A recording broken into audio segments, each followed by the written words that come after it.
yourself to leave. I got some change for you. Go on real quick.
Hey, listen, brothers and sisters, man. If you like what you hear, hit the subscribe button, man. Subscribe to this channel. And also, please, go to isupk.com and pay your tithe. Drop me some cash so we can move around this planet like we need to, man, and do the things we need to do. Everyone west. Everyone west. Everyone west. Everyone.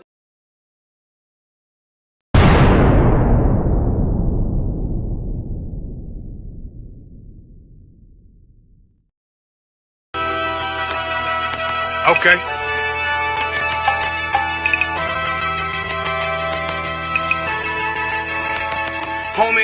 There's a king that's coming back to save our people. Now, we should be preparing ourselves for the return of our king, not stuck up in these denominations and religions that's destroying our people and destroying our nation. So when we are in this kingdom and our brother and sister is doing wickedly in this kingdom, we must tell them, look, the world is expecting you to stay docile, to stay stupid. That's what Christianity teaches our people. Teaches our people to hate one another and love the oppressor.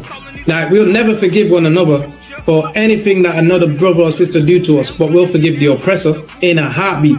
There's something wrong with that, man.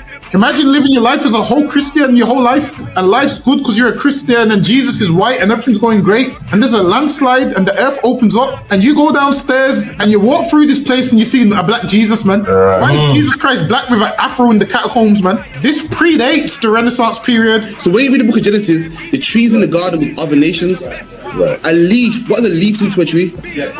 Cover the tree. So Adam took the covering of another nation. What's the covering of another nation? Their culture. So when the Most High saw him, say, yo, Adam, where are you, man? Where are you? Don't mean I can't find you. He means like, who is this nigga? Where are you, man? I don't know you. Okay. So the Ba al Banya Yasha'ala wa Amarath al Ham wa Idya Yahaw. The Ba means speak. Al, when it's joined with something, so al Banya means what? Unto, right? Excellent. So al when it's joined with something means unto. Banya means children. Yasha'ala is Israel. So unto the children of Israel. Like if it's one thing a hoe gonna do, a hoe gonna hold. But you ain't, she can't hold if there's nobody to hold with. And the thing she said at the end, where she said, I went back and I lied to him and he still wouldn't do it. And then she threw up her hands and she said, well, he'll just be a brother. That's what he need. That's brothers. right. If we have more brothers, hoes like her wouldn't have no outlet. There was a man in the land of Oz, his name was Job, and that man was perfect and upright. There you go, the man called Job. I think Job is what, like, afflicted. And that man was perfect and upright, meaning what? You can be perfect, man. Job was a man like everybody else, man. Job wasn't no angel, he didn't come from the heavens, and that man was perfect, meaning what? You can be perfect in the Bible. Being perfect is in the Bible. Had friends on my coattail way before Jimmy. Funny how the general ain't even see a penny. Better show respect, get smoked like a chimney. Keep my name out your mouth, don't even think it. Send a real Smith that y'all know Jada Pinkett. Both ball heads, my grain above 50. Lost my man to the game, that pain that stuck with me. Had to find a cheat code to the street though, cause them niggas getting foul, shoot you like a free throw. Keep spitting acid like a Mino, and the nigga be the nicest with a mean flow.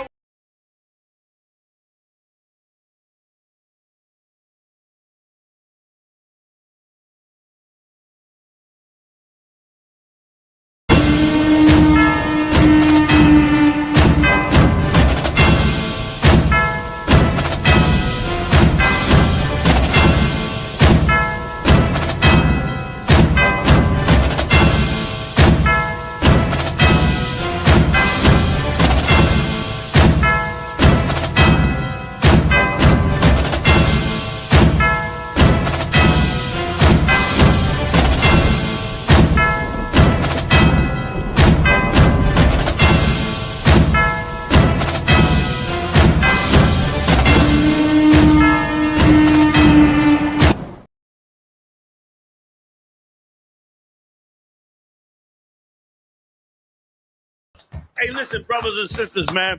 If you like what you hear, hit the subscribe button, man. Subscribe to this channel. And also, please, go to isubk.com and pay your tithe. Drop me some cash so we can move around this planet like we need to, man, and do the things we need to do. Everyone west. Everyone west. Everyone west.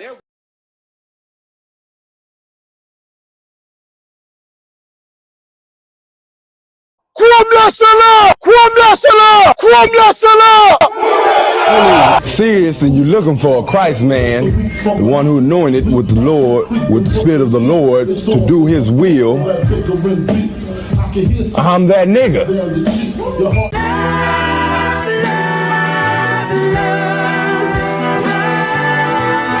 One West, 125th Street. Look, y'all put your faith in presidents like they gon' change this country. Run the league and let y'all play, cause y'all gon' make a money. Fuck Obama, he ain't come here on cargo. Man, Yahanna don't like no soldiers. Through the spirit of the Lord, we don't like no soldiers. You understand me? Like a saint, black, Hispanic, native, they hate y'all as the same. Hate Christ in their image, paint you as a slave. God ain't all love, scriptures say you hate African soft niggas, they know we not the same. School to prison pipeline to get you off the streets. Put you in the cell toilet connected to the sink. Molested as a kid, she prostituted as a teen. The byproduct of Martin Luther King dream. They just took the yoke off, my nigga, we ain't free. We living bleak in these wastelands of poverty. If you don't know the truth, then the lies sound promising. Prophecy, gift and the curse. Dylan started killing, they was sitting in church. Black folk forgave him, man, this shit is absurd. You should never love your enemy, that shit ain't gon' work. Yeah, fuck dying on your knees, you better die in glory. Man, I joined the UVK, taught me the art of warring. I took a nigga life like mine to be recognized. I feel that pain every day, it can't be reconciled. Pops banging, my sister a prostitute. My brother got life, and somehow I still found the truth. War ready, no cowards, no excuse. Fuck reparations, you can't bandage no open wounds. Blood on the leaves, body swing hung from a noose. I was on a run in Nashville and I found the truth. I called the school, classes being held by the shock on my life. I want to be a gangster like a cop. Do this for my brothers, real brotherhood. Everything we do, we got it out this book. My nigga, I can never be no African. UBK the only authorized acronym. I'm passionate about my brothers and sisters. We in hell, I ain't got nothing against them. That's another religion. If it ain't under Yahanna, ain't he murdered by them and got a hug from Yahanna. That's the way out for a coward in my observation. They don't fear the Lord, they indoctrinated. Wolves in sheep clothing, Joe Osteen. Real priests bringing back black royalty. One West on my headpiece, rank and order. Can't let them trick me off the streets, I gotta raise my daughter. I got brothers at the border ducking ice agents. I got the name change, it was life changing. My family thought it was a game, put on all black, they said I was going through a phase. It's more of us in jail than it was slaves. Aquí somos la Escuela Israelita del Conocimiento Práctico Universal. Hoy estamos aquí con Comandante General Yahanna na ISUPK.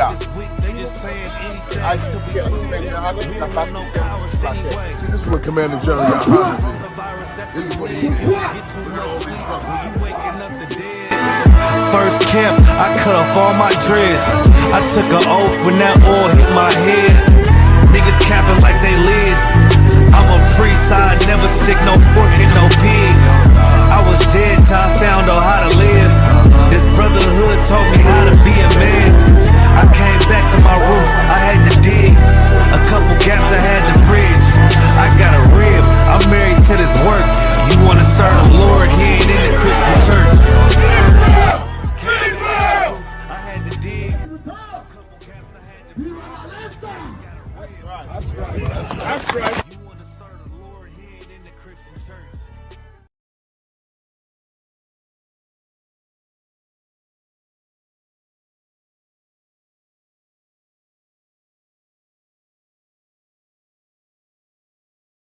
Hey, listen, brothers and sisters, man. If you like what you hear, hit the subscribe button, man. Subscribe to this channel. And also, please, go to isubk.com and pay your tithe. drop me some cash so we can move around this planet like we need to, man, and do the things we need to do. Everyone west. Everyone west. Everyone west. Everyone.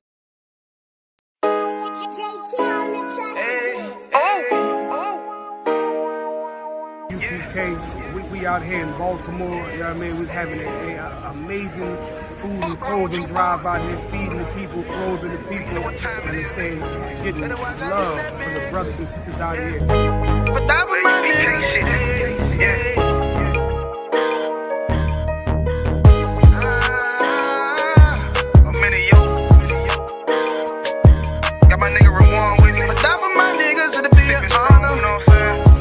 under commanding General Yahanna.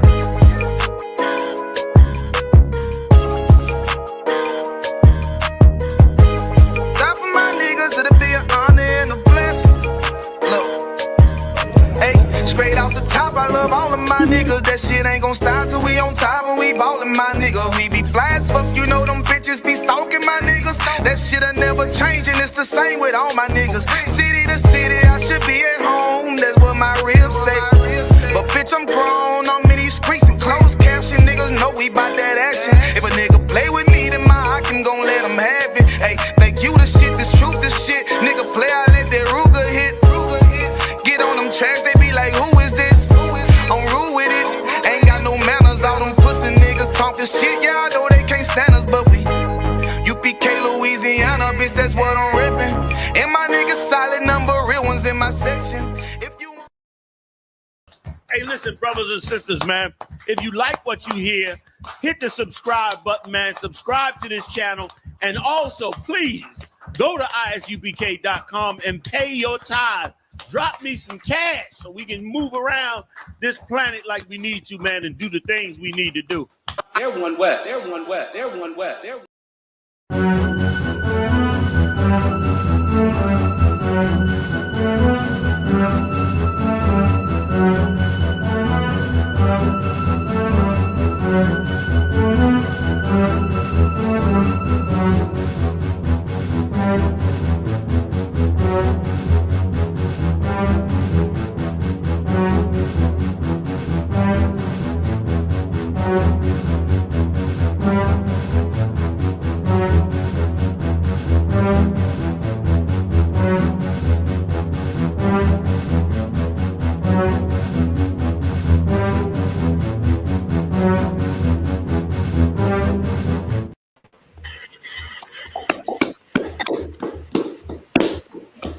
Jackson said with the thumb.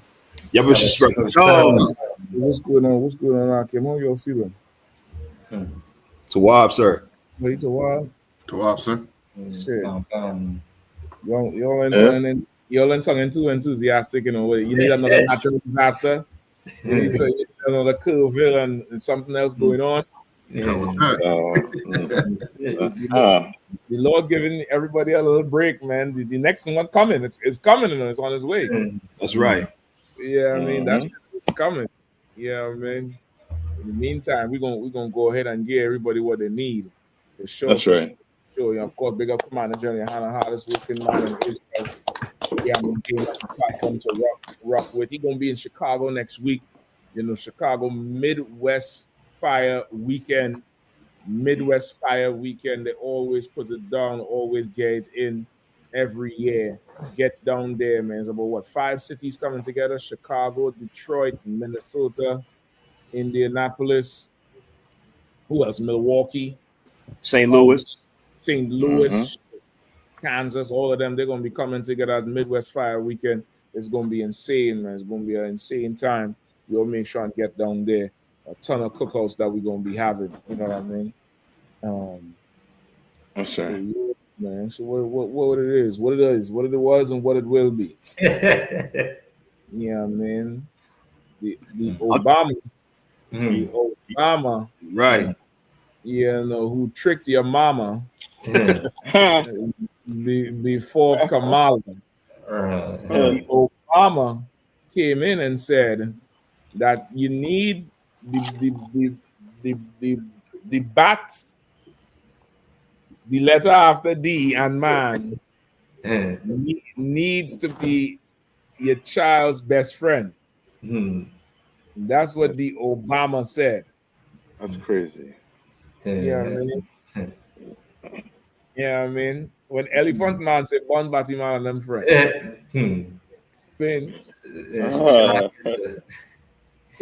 ahead, it's like a reminder and a refresher now to us, you know, when we allow that to happen amongst in the nation now. And like as you see from the tribe of Benjamin, when you see that it upset your spirit one time, you're ready to lie that. You're ready to throw, as you say, put wherever, gas or wherever, and eliminate that. Just as you say, call fire from heaven and eliminate that. It's so yes, so right now. Go ahead. Go ahead, Cap. No, I was agreeing with him. Yeah, I mean, I was agreeing with him. Like Barack Obama, like, I mean, he educated enough to know that I mean, the psychological problems behind, I mean, brothers and sisters who, I mean, done chose that lifestyle already. I mean, he knows, I mean, that these brothers and sisters, they've been, I mean, abused, and they take on, I mean, this lifestyle. Like he knows it. Now, why is he telling you to put your sons in that position? Like, what is he really trying to make you do? Because he was in that position, Cap. Right. He was put in the position. He was in position like Sakari. He was in that same position Sakari was in, and that's just it. Yep. Shalom, Yabashua Shakatam. Toma. Toma. Es un Hogar de la verdad. Hogar de la verdad. There you go. Toma, the truth. Toma, the truth. I know a little bit to know Ash. I try to get there. I try to be like Kapash to have a reason to travel. Kapash think he's smart. It's like because I go ahead. So I'm just gonna say, and this tracks with who he's always been. From the time he was a senator in Illinois and announced he was running for president, his entire career has been an attack on black men. His entire political career, from the time he went into Jeremiah Wright's church and talked down on black men, and then Kamala Harris, when she was running and he's black, he called himself checking black men. Right. Like his entire legalizing gay marriage. His entire career has been an affront specifically to black men.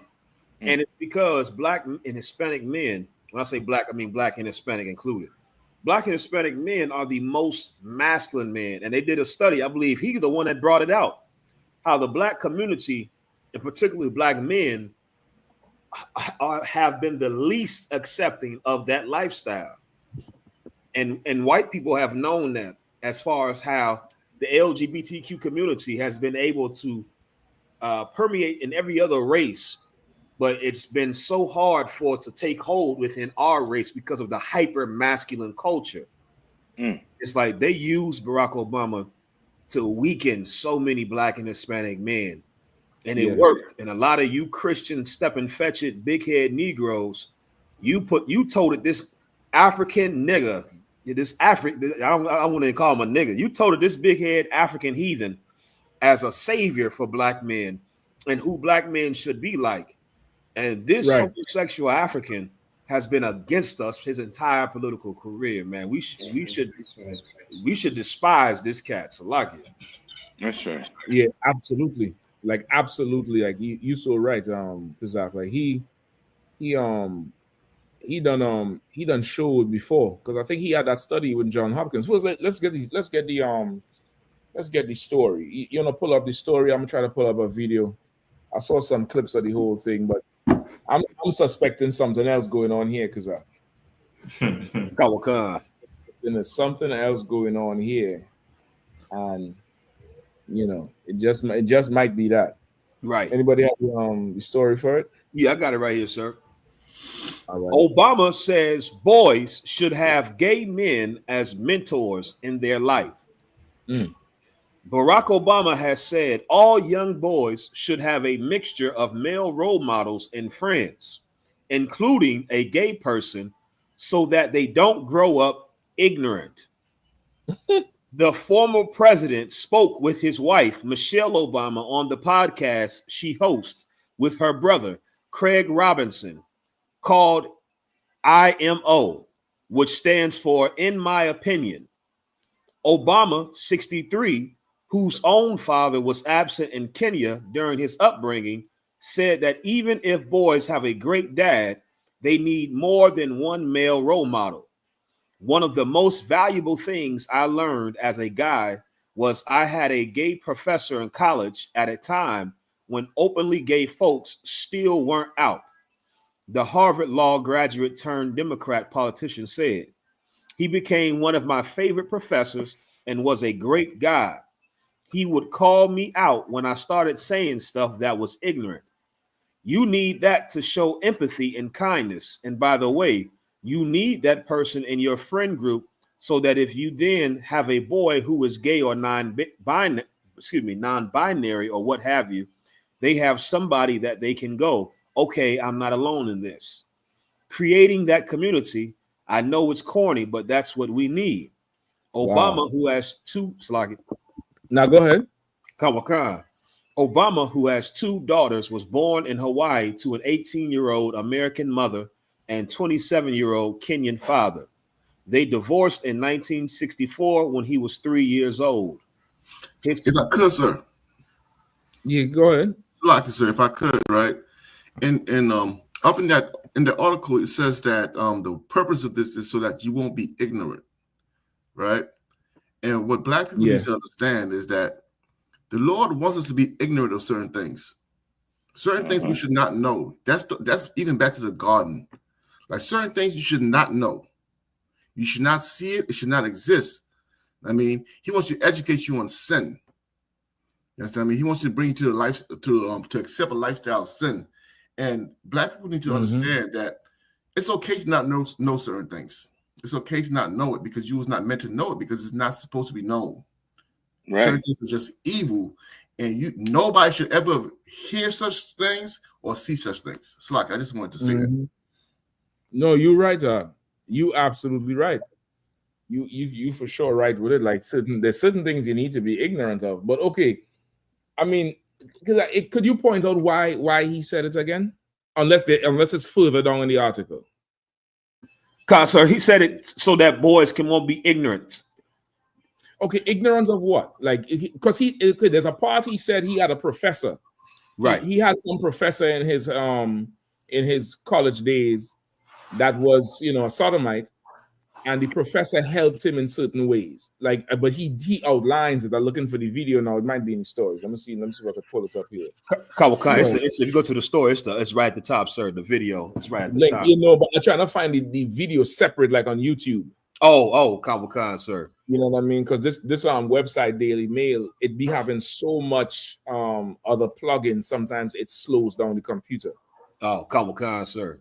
If I may, sir, to even hear a Hamite and thinking about Sodom and Gomorrah, right? Those were Hamites over there pioneering that lifestyle that should not be, where a man sleeping with a man, females with females, and all type of deviancies. Like we already, as a people, as a nation, already in a bad situation with having to deal with the woes of America. But this dummy wants us all, our young boys to be sensitive to these people that live in that deviant lifestyle.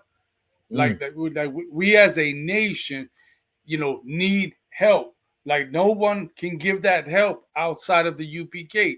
No, I don't give a damn if you're a scholar, if you're a rich Black man, Latino man, that got funds to start a community, this and this and that.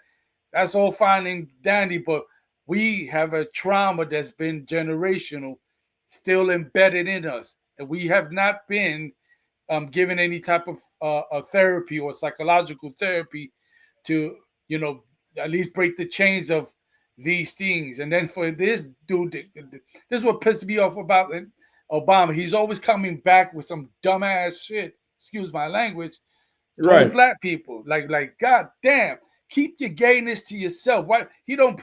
We don't see him promoting that shit to the Chinese. Mhm. We don't see him do that to the Arabs, to the East Indians, to the Palestinians, to the Jewish man. Does it have to be black people? Well, goddamn, like disappear with that. You know what I'm saying? Enough is enough. Somebody need to tell him to his face. You know what I'm saying? I hope one day he passes by DC and you'll be on the mic, or Naitaka, one of us, be on the mic. Kazak Aimada just blaze his ass out for that. I yield, but it's enough. Listen, he gay. He might like that. You gotta ignore him. You gotta ignore him. Like really, he need to go visit. He need to go visit Sakari. Like two of them. Like really.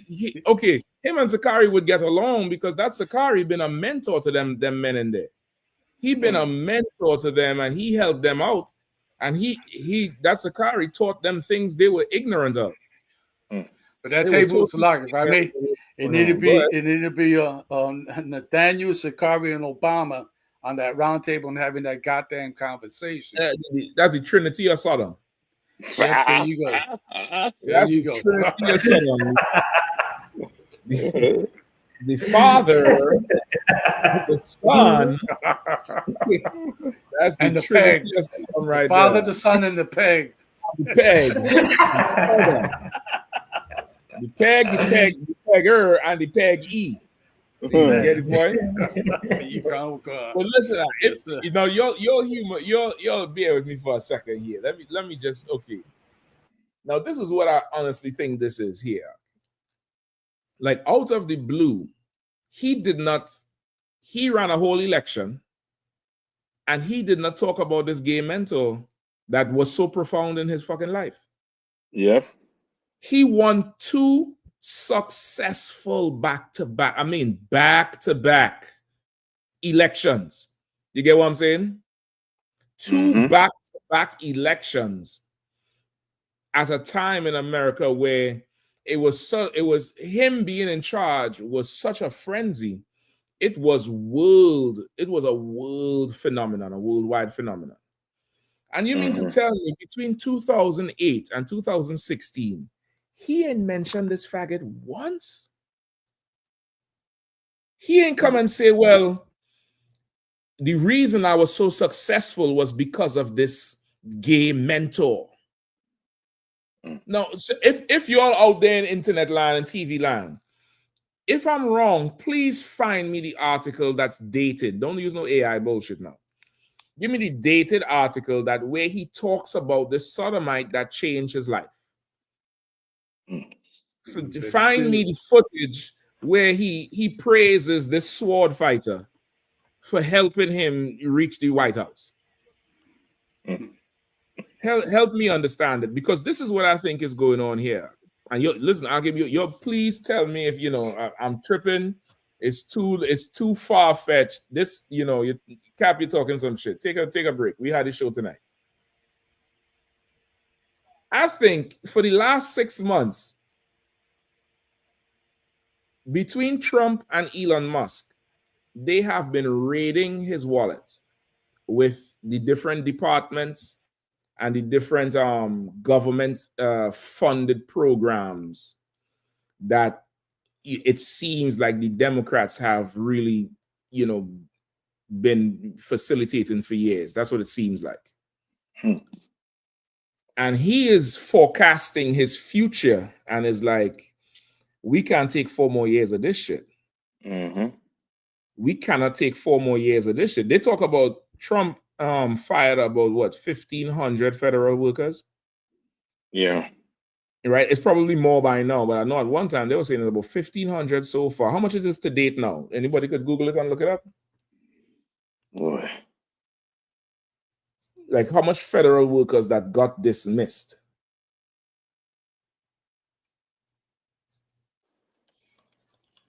So like it says 60,000 so far. 60,000 federal workers? Yikes. What's the average salary of a federal worker?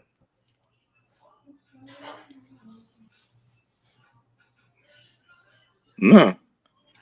Salaki. Cap said, shit, who you fooling? Go ahead. It's double what Kazak said. They say it could be over 120,000 of them lose their jobs. Damn. Yeah. Shit, it's a lot of people. Yeah. Go ahead. How much is the average salary? 106,000, sir. That's what I thought. That's what I thought. I thought the average salary on average, right, from the highest to the lowest, is about 100K. So 100K times, like, let's go with the lower figure, 60,000 federal workers, right? That's what, $6 billion in salaries? Pretty much. Come on. Yeah. But, you know, now when we talk about these departments, and what I'm saying here is not as a Trump support for him fleecing the government and saying it's bloated and all that. That's not what I'm saying this about. I don't give a damn about him and his policies and, you know, what he's doing. I'm just showing you the bigger picture. These Democrats have these programs with vested interest in them because they oftentimes are, you know, is diverted back to their corporations and their, you know, their companies and or their friends or their families. Like them Clintons, you know, them Clintons had a whole damn near non-profit shit running out of Haiti, taking all the damn money out of Haiti and resources.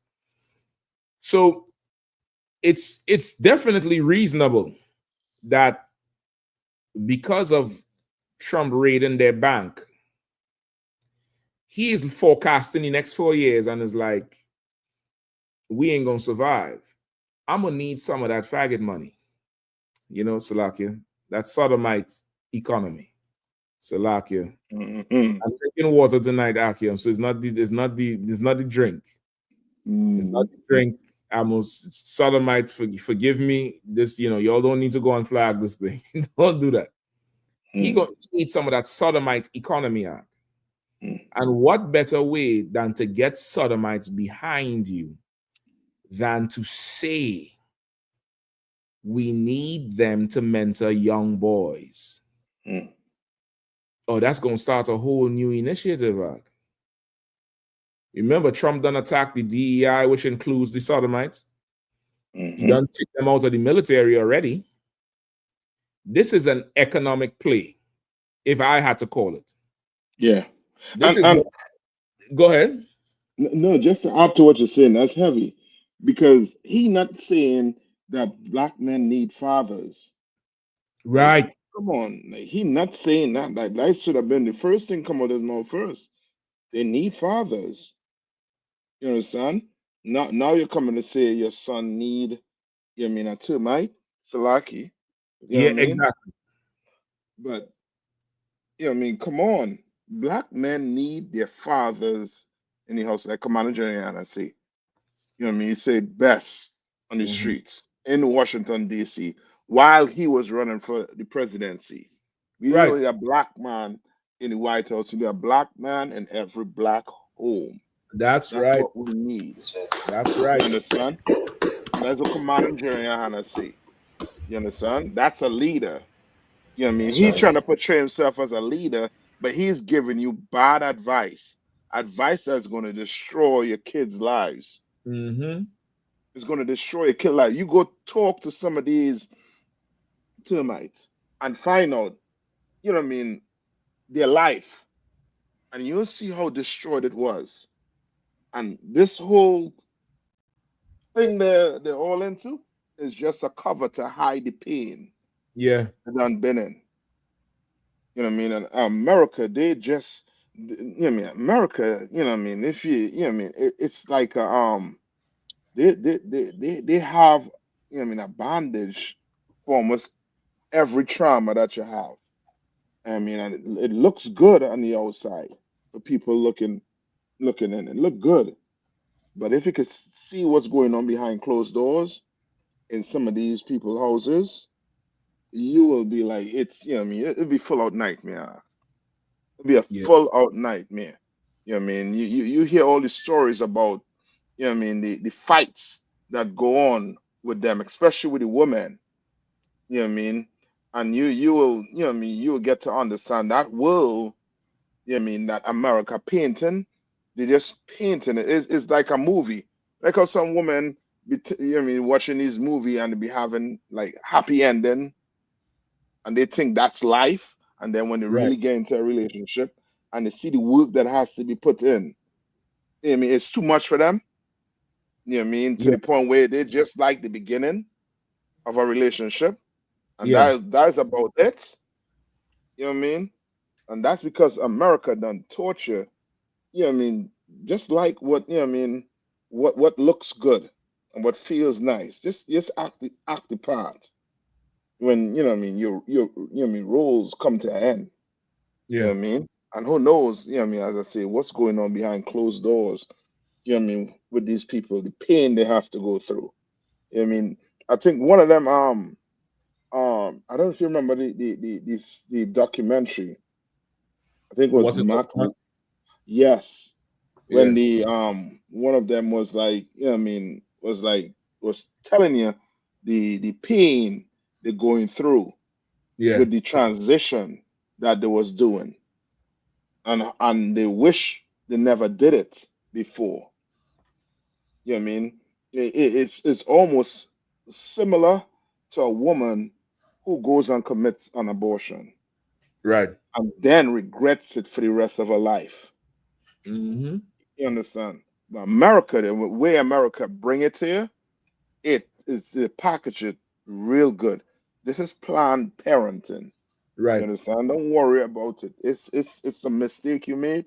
You have your career ahead of you, but they don't tell you when you do that, you are not going to forget that you took a life. Mm-hmm. And you ain't no different than the drug dealer in the corner. You Right. ain't no different than what the Israelis doing right now. You ain't no different. You understand? You are a murderer. That's what they're not going to tell you. And your conscience, as a black person, Hispanic, and First Nation person, the Lord give you a conscience, and you're going to regret it for the rest of your life. Yeah. You can have 5 kids after that. You're going to regret that one, or that 2, or that 3 that you don't toss. You Yep. understand? But they won't tell you that. I mean, this place is you know, what I mean, a smoke screen. Blacks, Hispanics, and First Nation people, and he's seeing it with the government right now. It's a smoke screen. A ton of blackmailing taking place. They're trying to cover for that pedophile Epstein, Seen. trying to cover for it. So you can imagine if the top rotten, what's going on at the bottom? It's a cesspool. We're gonna find out. It's a total cesspool that we're living in. A year. Yep. Yep. You're right, Cap. You're right. It's the same spirit going all the way through. But Mm-hmm. he for sure ain't selling to me. He can't sell to me that Mm-hmm. in his mind, this gay man was so profound to him. This is a money move for sure. This is to activate That's the it. cash they need, Mm-hmm. so they could help. This is who knows if this is just to keep them Democrats afloat because Trump is gutting their pockets out. Trump riding up on the side of them and putting a slit in their money bag. And coins is all over the streets with this thing here. Because again, if you really arguably, Mm-hmm. Barack Obama arguably is probably the most famous or impactful president maybe in the last 50 years in terms of Mm-hmm. him being there just as a statesman. Yeah. The impact he had, the change, the whole, what he meant at the time and stuff like that. I'm Mm-hmm. not saying it's in a good way. I'm just saying it's, objectively. You in office and you never mentioned the sodomite who helped you? Mm. Like in the video, I mean, do they have his words in the article that he talk about the professor? So that's the part I read. I can read it again though, sir. Yeah, if you don't mind. Salaki Khan. Go ahead, Khan. Just before he does, because I do that right. You remind me of something that I forgot. But remember, Trump and them, the Republicans, was coming up against this group of people. They were coming up against them. So much so, I think they try to. I think the military has some code on them. right? I don't know if if I saying it correct. The military had something. I think the dude who was over the military, the white dude with the tons of tattoo, forget his name, but he came out and said, "Time for these gay people to get out of the military." I forget his name. So it's almost as if I just saying this year is a bag he's trying to get because Donald Trump and them then trying to remove these gay people. I don't know if you from from the military. I kind of vividly remember that dude saying that. I forget his name. The white man. What's the white man name? Boy. Ooh, Pete Hegseth. Pete Hegseth. Yeah, that's him. Yeah, he said it. He made a statement about gay people openly to the media. So you're gonna get rid of them from the military. Let me see if I could find it. He can read it by the time, but I'll look for a cop. No sweat. Mm-hmm. Yeah, it's definitely a money play with him here, because like I said, is how is it that you running the most powerful seat in the world that nobody wants you in, but yet somehow you don't mention this sodomite ever. You don't mention him. Let me. I think I found the video that I would need to play it. Hold on. Let me see if I could share this tab instead. Kawaka. I think this is the one that we would need. Hold up. I'm running on two of these bastards here now. Okay, yeah, there we go.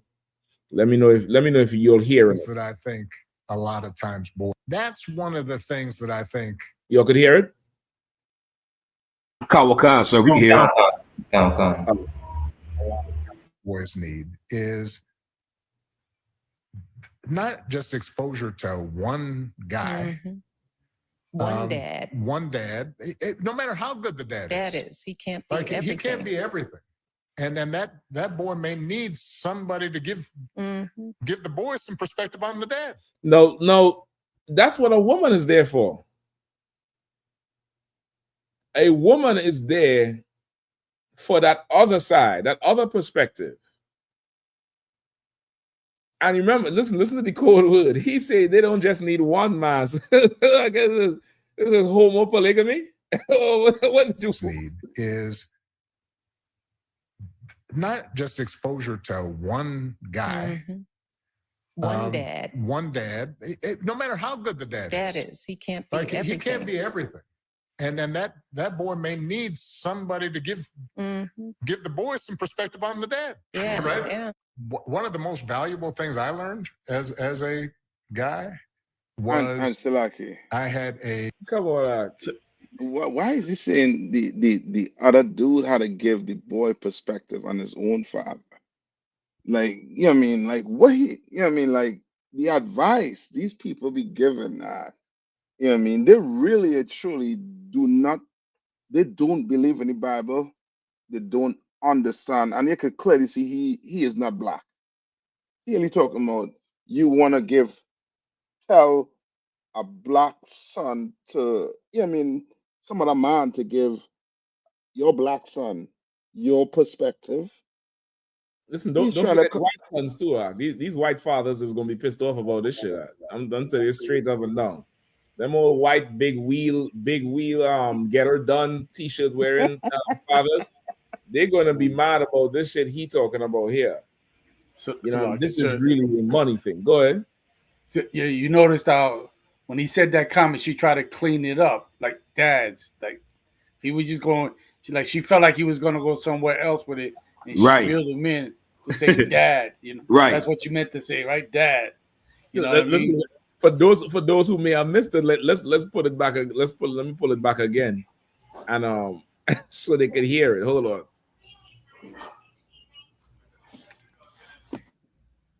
Not just exposure to one. That's one of the things that I think a lot of times boys need is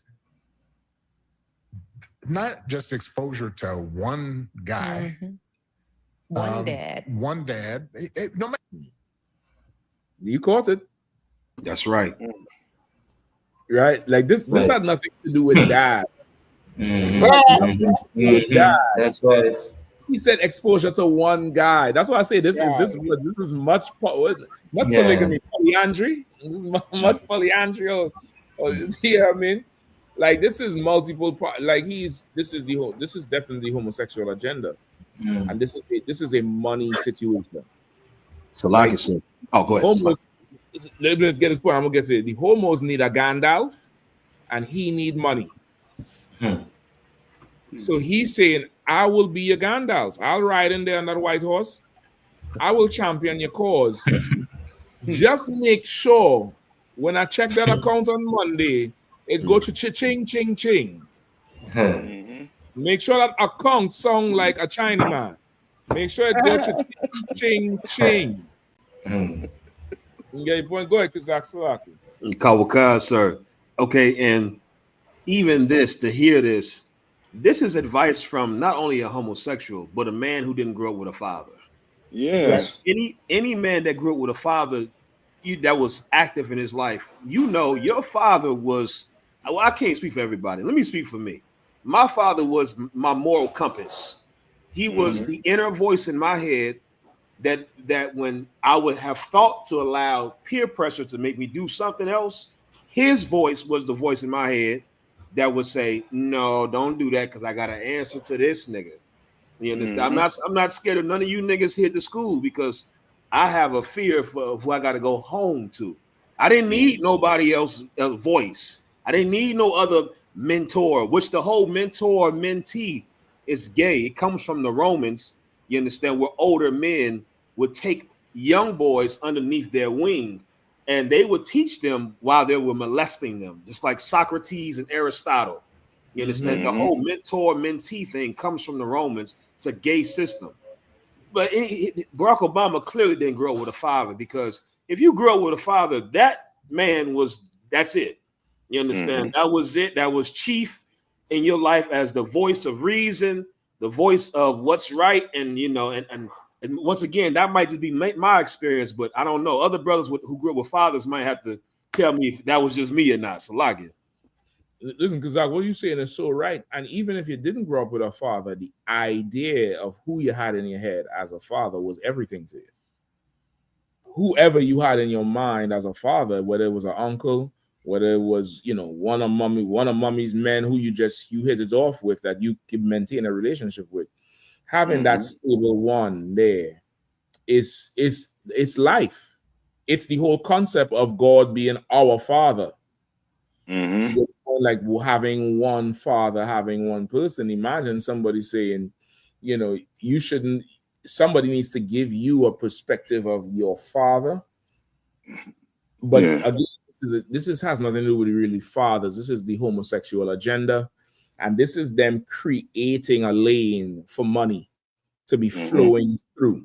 And Barack Obama is putting the call out to everybody that yes, they can, they have a place, and they need to be mentors, and we need to make a place for them where they could teach young men how to do what, a perspective on masculinity, a perspective on, not me. Let me play some more where he said the professor called him out on his shit, and this is how I know this has nothing to do with what they're talking about. Go ahead, Carl. So, just to correct myself too, but this is the same thing too, right? This was May 9th, 2025. How the military is dealing with Hexet's order to remove transgender troops. You know what I mean? So they coming with a stance. Remember, Trump was like no transgender in sports. He not giving them, a platform like that. You understand? He's trying to get rid of that whole agenda. Yeah. But Barack Obama, he was the one who, when he was in office, he did a study. I forget the study he did on In John on that. Hopkins. It Yes, was in John Hopkins on anal probing. yes. Which means, he always had them, or they always had him in their pockets as a tool to use at the appropriate time for when they want to use him. You understand? This is, I mean, it's almost like all these politicians, they have handlers. You know what I mean? It's crazy to think, you know what I mean, that, you know what I mean, to really think that a politician today really fighting for the people who claim put them in office. They're Yeah. not. They're not Yep. doing that. You know what I mean? Barack Obama is not trying to help black sons and black men. They are not. If they was trying to help black men, then he would be trying to have black men in the home with their children and not hearing two voices. You as a child, you want to hear one voice, and that's your father. You hearing two voices. So now guess what? As a child, you're double-minded. And now you're gonna be looking at your father. You mean, as I say, it has to do with with the father, but it has to do with a gay agenda. So yeah, I mean, I'm gonna stick on. You know, what I mean, I'm gonna stick on that. You know what I mean, because these termites and them, they're trying to really get into your home and destroy it. So like, yeah, you. Yeah, and Cap also too. You had to look at the socially. Now, I know Officer Shaw down there in Trinidad. He asked a question tonight. What there's a whole thing going on social media in Trinidad where if a woman is with a man and she leaves him for a gay man, what happens? But now, this is the whole. This is the in the closet. This is the homie. Because if it is that this man has a boyfriend, the boyfriend is just a mentor. That's not the son's uncle no more. This is Right. the mentor to the. This is how he has the gay relationship. Yes. It sounds like Obama is just opening up a lane for them because they're willing to pay him some money for this thing. Because if this, like, I want to play it, if I could play it, because if this mentor is such an impact on your life and it changed things for you, and if he called you out on your bullshit, how are we now hearing about him now? Why didn't we hear about him in the, all the way back then? Also, too, Kazakh say, Kazakh Breebs Botanics said it was me too, sir. I guess this was, and she's replying to how she viewed her father. You know what I mean? Think a lot of times boys need is not just exposure to one guy. One dad. One dad. No matter how good the dad is. He can't be like, everything. He can't be everything. And then that boy may need somebody to give the boy some perspective on the dad. Yeah, right? yeah. One of the most valuable things I learned as a guy was I had a gay professor in college at a time when openly gay folks still weren't out of line, who became one of my favorite professors and was a great guy and would call me out when I started saying stuff that was ignorant. You need that to show empathy and kindness. And by the way, you need that person in your friend group so that if you then have a boy who's gay or non-binary or what have you, they have somebody that they can go, okay, I'm not alone in this. Yeah. Right. So that, I think, is creating that community. No, Akim, if I could, right? I don't know if you all understood what he said there. He said he had some professor that he liked in college that would call him out on, stuff that he would say that would be considered ignorant, right? So basically, you saying that if someone has a good grasp of reality and is able to bring balance to a situation, and because that's what he's describing, like somebody to tell you, hey, that what you say in there is not true. That's what it means when somebody call you on your bullshit. Meaning that's not true. Not, well, that ain't socially acceptable. That's not what calling you on bullshit is. Calling you out on bullshit is like how with the whole battle of the sexes, how there was the whole red pill movement that was calling women out on certain thing, and then that engendered another movement with women calling men out on shit. And a lot of it was BS. but some of the things were actually true. And Mhm. from that, you had some woman would make videos and say, listen, I know y'all gonna hate me for this, but we women do this too. A good example of it was when women started admitting they would use the child against the father with the child support thing. You remember that? I remember when they started admitting that, yes, we do it. We do, a lot of us do it. Not all of us, but a lot of us do it. And it's not that the father is at fault or he don't come. A lot of us make it hard for him because we really be bitter about the child. That comes from somebody calling them out on their bullshit. It's something that's true, not something that's socially acceptable. And Barack Obama has somehow, through the witchcraft of Christianity, was able to morph that thing into a gay characteristic. Like, to speak the truth about something is a gay characteristic when they can't even speak the truth about themselves. They cannot speak the truth about themselves. How is it somebody calling you out on your BS? Which is what most college professors do, because you come in there as a high school student, narrow-minded, not knowing no different. And some professor had to let you have it. He had to pull statistics and this and that and blah. You be seeing all them battles on them campuses. They post it with some extra graduate or some adjunct professor hosting some free, like a free thing where you can just come up and ask questions. And they say, no, that's not true because the statistics say such and such. And they calling you on your bullshit is saying something that's true, not something that's socially acceptable, which is now he marrying it to a young boy being gay or a young girl being non-binary.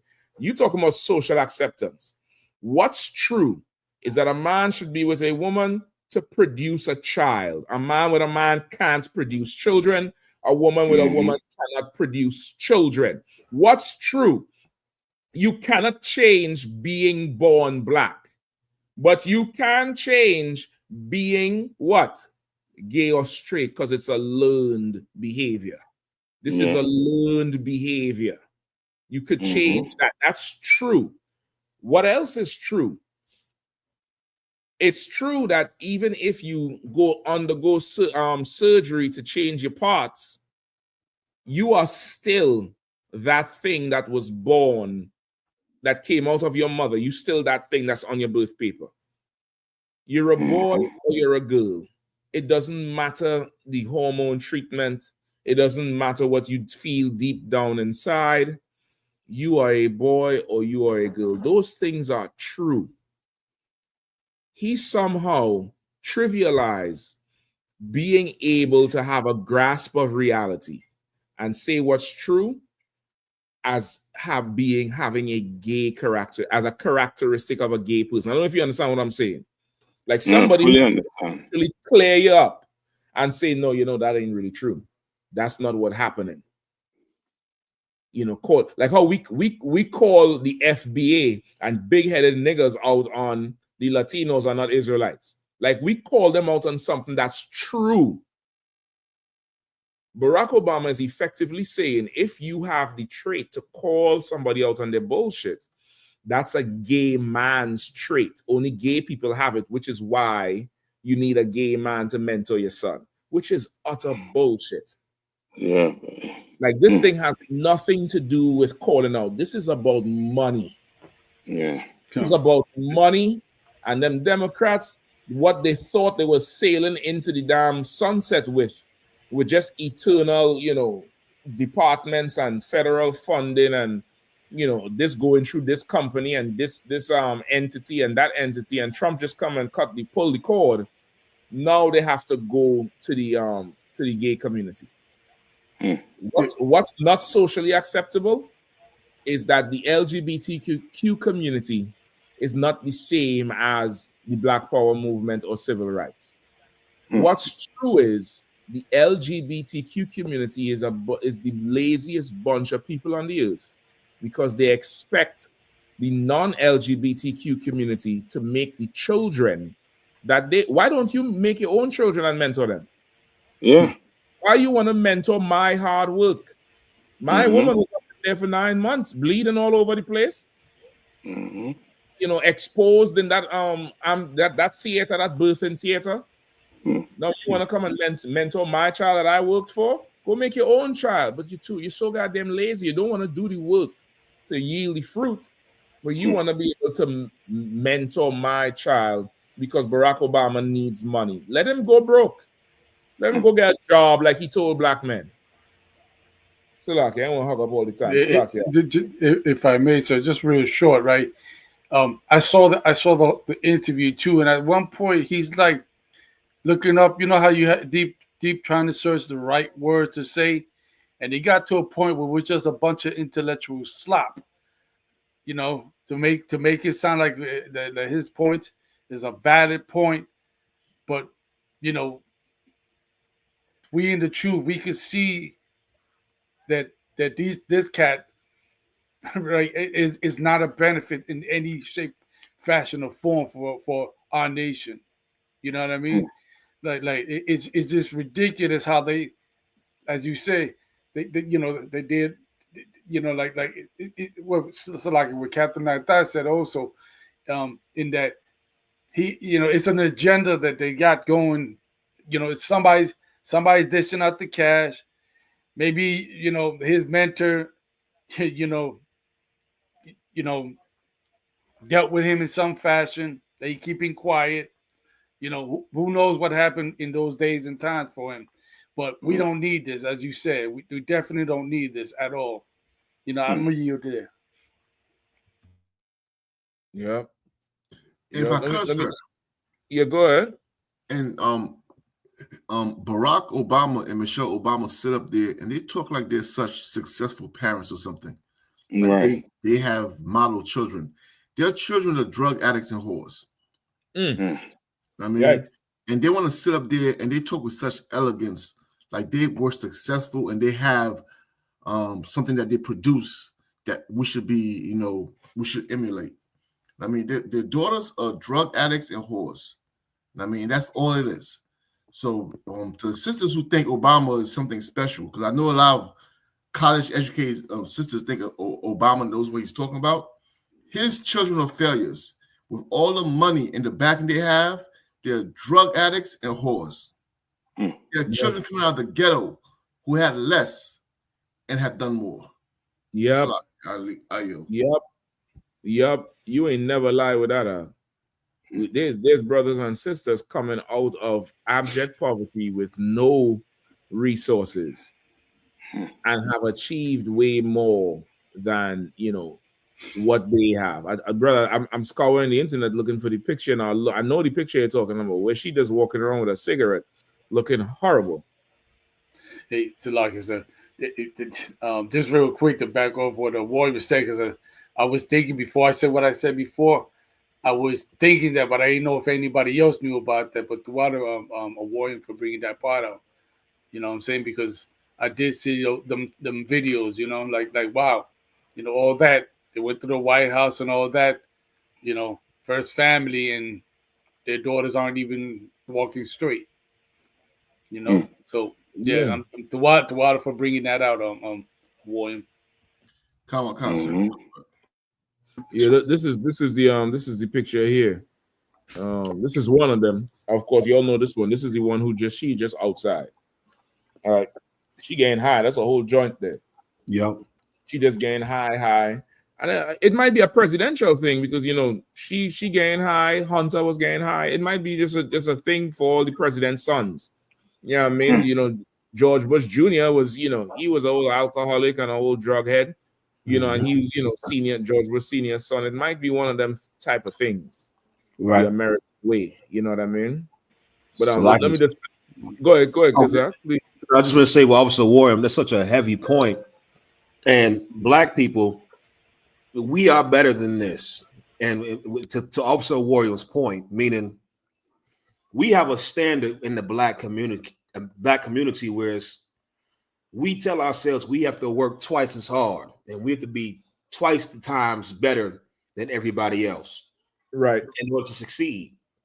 So the fact that black people would even think to take advice from somebody whose kids are regular, it doesn't even add up with the culture. You understand? Like Barack Obama, I would expect from you and Michelle Obama, you producing daughters that just are the shining light of what quote unquote children should be. I mean, there are black kids right now that grew up in a house with just their dad and their mother. You understand? Just one man telling them what to do and their mother. And they getting offers from all types of schools. You understand that, in the engineering program and early college classes. I know kids that grow up in a broken home with just single black mothers and are doing better than these big head African kids. So like black people, I don't want us to lose. I don't want us to now pick and choose when we listen to somebody. If this were a regular man trying to tell you advice about your kids, you will look at him and say, nigga, what is your kids doing? Right. But because it's Barack Obama, he has to be right. And like Officer Williams said, all we got to do is look at the product. Your kids ain't worth a damn. You understand? Forget being just good. Your kids should excel based off of what you're saying. You understand? Based off of who you and your wife are, but they're not excelling because your kids are not Israelites. Your kids are not the product of being the chosen seed of God. And so your kids had everything in life, and they can't even amount to black kids who had nothing in life. We shouldn't listen to this damn heathen. Salakia. Yep. And listen, his kids should have excelled with his gay mentor. Like, because this is about the gay mentor. Like, if this is about the gay mentor and you again saying you had one and he changed your life, how come we just hearing about him right now? How come we didn't hear about him in 2010, 11, 15, 16, your last year? They can't get you out.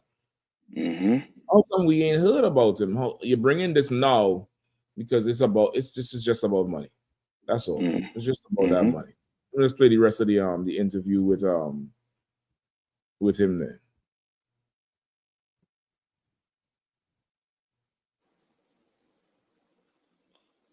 Cap, no volume. Oh, the volume going again? All right, hold up. How about now? It's still not there. All right, just hold on. I'm like, well, this thing, once you share something and you share something else, it started to mess up a little bit. Hold up. That's one of the things that I think a lot of times boys need is it working now or no? Yeah, it working now. Not just exposure to one guy. One dad. No matter how good the dad is. He can't be everything. He can't be everything. And then that boy may need somebody to give the boy some perspective on the dad. Yeah, right? Yeah. One of the most valuable things I learned as a guy was I had a gay professor in college at a time when openly gay folks still weren't out of line, who became one of my favorite professors and was a great guy and would call me out when I started saying stuff that was ignorant. You need that to show empathy and kindness. And by the way, you need that in your friend group so that if I could, what just came across my mind, and this, Commander Yahanna is so right. Commander Yahanna said, if you want to fix the black community, fix the men. They're not saying every child, meaning man, boy and girl, needs a gay friend. Right. They're going after the men. So this war is so spiritual that he's not saying, he doesn't care if the girls have a gay friend. He has to destroy the young boys. And Commander Yahanna was so right because he recognized it and says, you know what?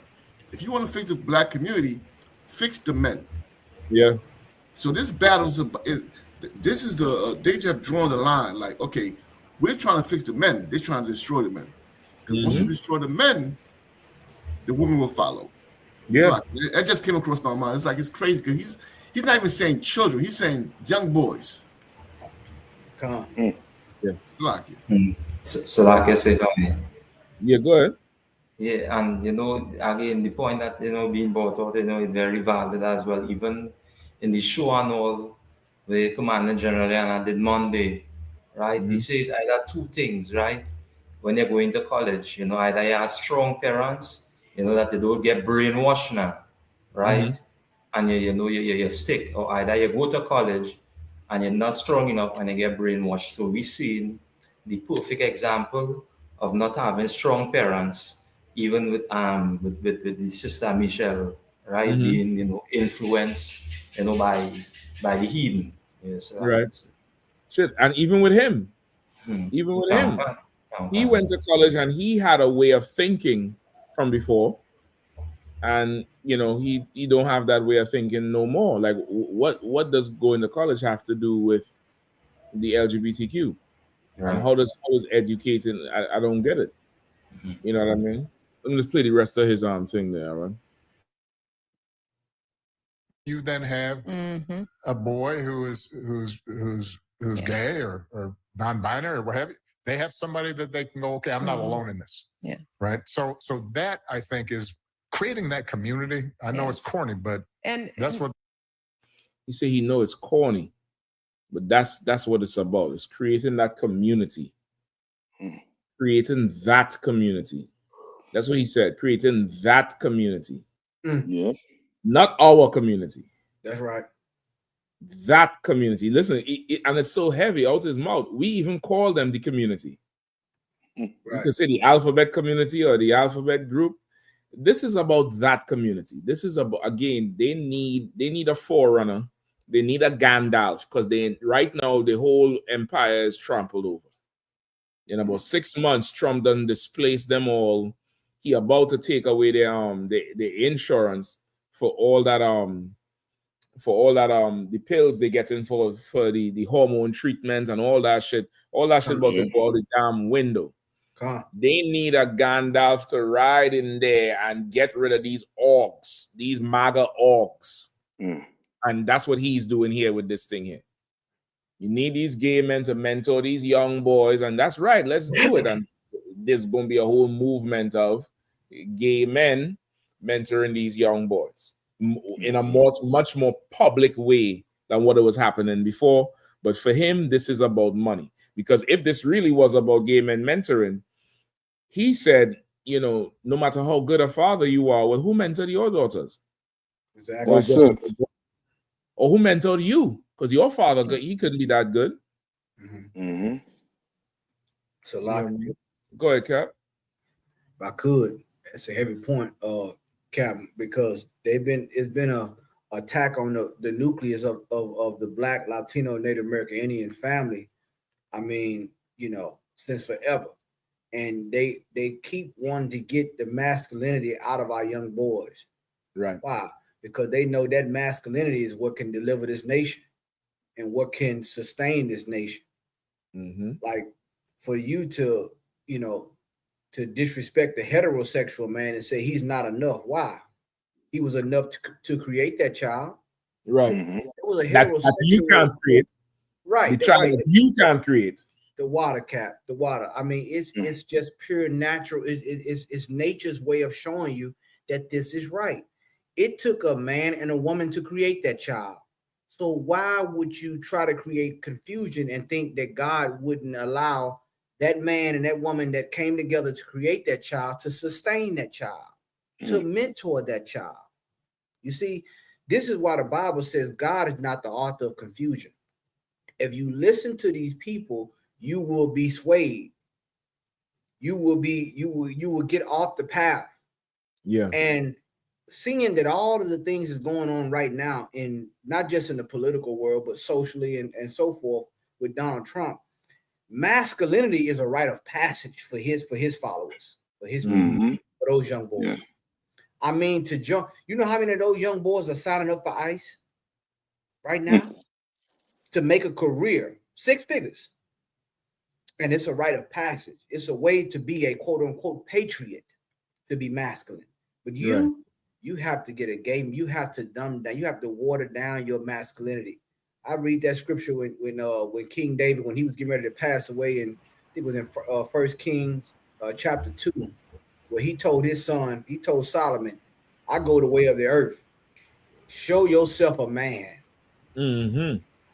That's what he told him. Show yourself. He didn't say I mean, because in the Bible, you know, a man is a man. Right. Man is masculine. A man has certain qualities he has to have. He said, show yourself as a man. And that's what we need to teach our young brothers now. Right. All of this, you can't, they keep trying to reinvent the wheel and gonna get stuck. And this is why we have a constant battle with these politicians. Barack Obama failed. Yeah. Okay. He didn't do, once again, you spent a year. I'm sorry, you spent, I want to say damn near a whole administration damn near on one issue. Trump then wiped it out within the first 3 months. Yeah. Now you tell me who's more masculine, or do you need a gay man to mentor you on that? Right. So like Yeah. So like, sir. Yeah, go ahead. I just pulled up something, and because all this thing is bringing me back to the Spartans and the Agogi. Mm-hmm. I'm just gonna read this part, if I may. It says Spartan society was highly militarized, and the Agogi, their rigorous education and training system, shaped boys into warriors from age 7. Around age 12, boys were often entered into pedesteric relationships with older male Spartans, typically young adult warriors called Arestes, who served as mentors to your young boys, Eromenes. Just to bring it full circle with his mentorship. Yeah, Obama coming with the Igogi. That's what he coming with right there. He introducing that Igogi spirit, and he's doing it because he want that money. He want to get that coin from that community. He want to get that whole thing, so he could stay afloat with all these cuts that Trump and Doge and all of them doing.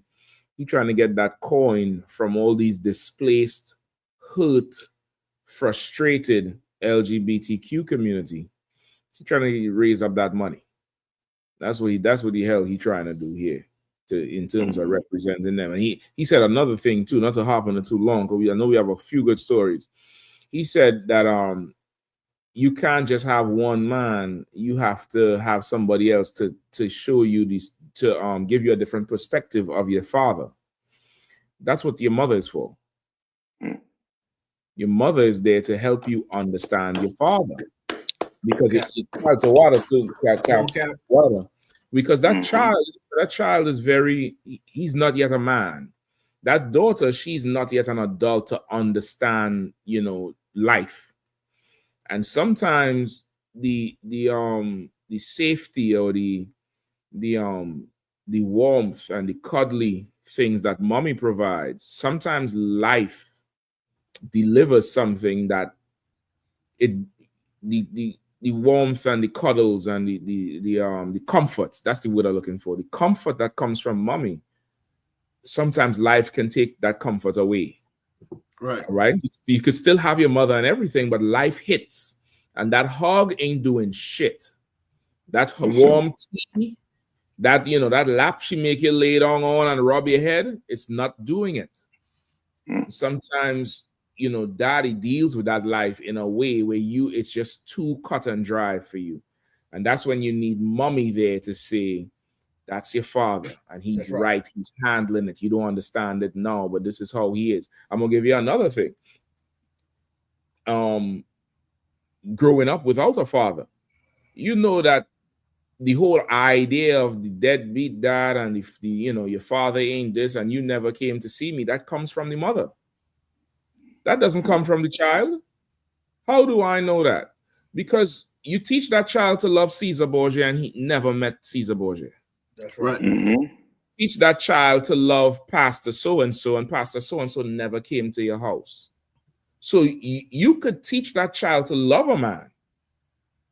And you could you could offer reason and excuse and mold that child to always have a respect and reverence for their father. That's a whole different perspective. You don't need a gay mentor for that shit. That's right. The Lord gave you a woman for that. That's why there's a male and a female. It's the balance of the thing. It's the mesh. That's right. That's right. Meshing it together. He didn't give you a man and a man. He gave you a male and a female. It's something that comes together, and it's down there. It's two opposites, and they have to compromise and mesh. And that's the perspective. So what do we need now? Do we need lesbian mentors for our daughters to give a different perspective of your mother? Come on, Cap. That's what the man is there for. That's right. To now pull that sister up and say, listen, man, don't talk to your mother like that. What's wrong with you? You think because you gain some breast and your hips spreading now, you think you're a woman more than your mother? Go in there and apologize to your mother. That's the only different perspective we need. That's right. But again, there's no money behind building the family nucleus. There's no money behind that. But there's a lot of money with letting these sodomites get kids, though. Right. There is a lot of money in letting these sodomites get kids, adopt kids, and run all these programs. I'm telling you straight up, you're a parent and you have the means to do it. Start visiting your kid's school and taking a look at who in the class. Know that teacher. Know the whole landscape of everything, brother, because there's so much shit going on. It's going to be some years and you wouldn't be able to even understand what the hell just happened to you. That's right. You know what I mean? Shit. Sir. Good. What you said was so heavy, Cap. What you said was so heavy. As you're saying it, it just clicked in my mind too. What Obama's saying. He's saying that your father is not good enough. Mm-hmm. That's what he's saying. That's why he said. That's why Michelle had to correct him and said father, because he didn't even want to give him the title of father. He said the guy, and Michelle Obama said father, right? Because your father is not good enough to guide you. You need a LGBTQ member to guide you. You're right. I mean, because your father is not good enough.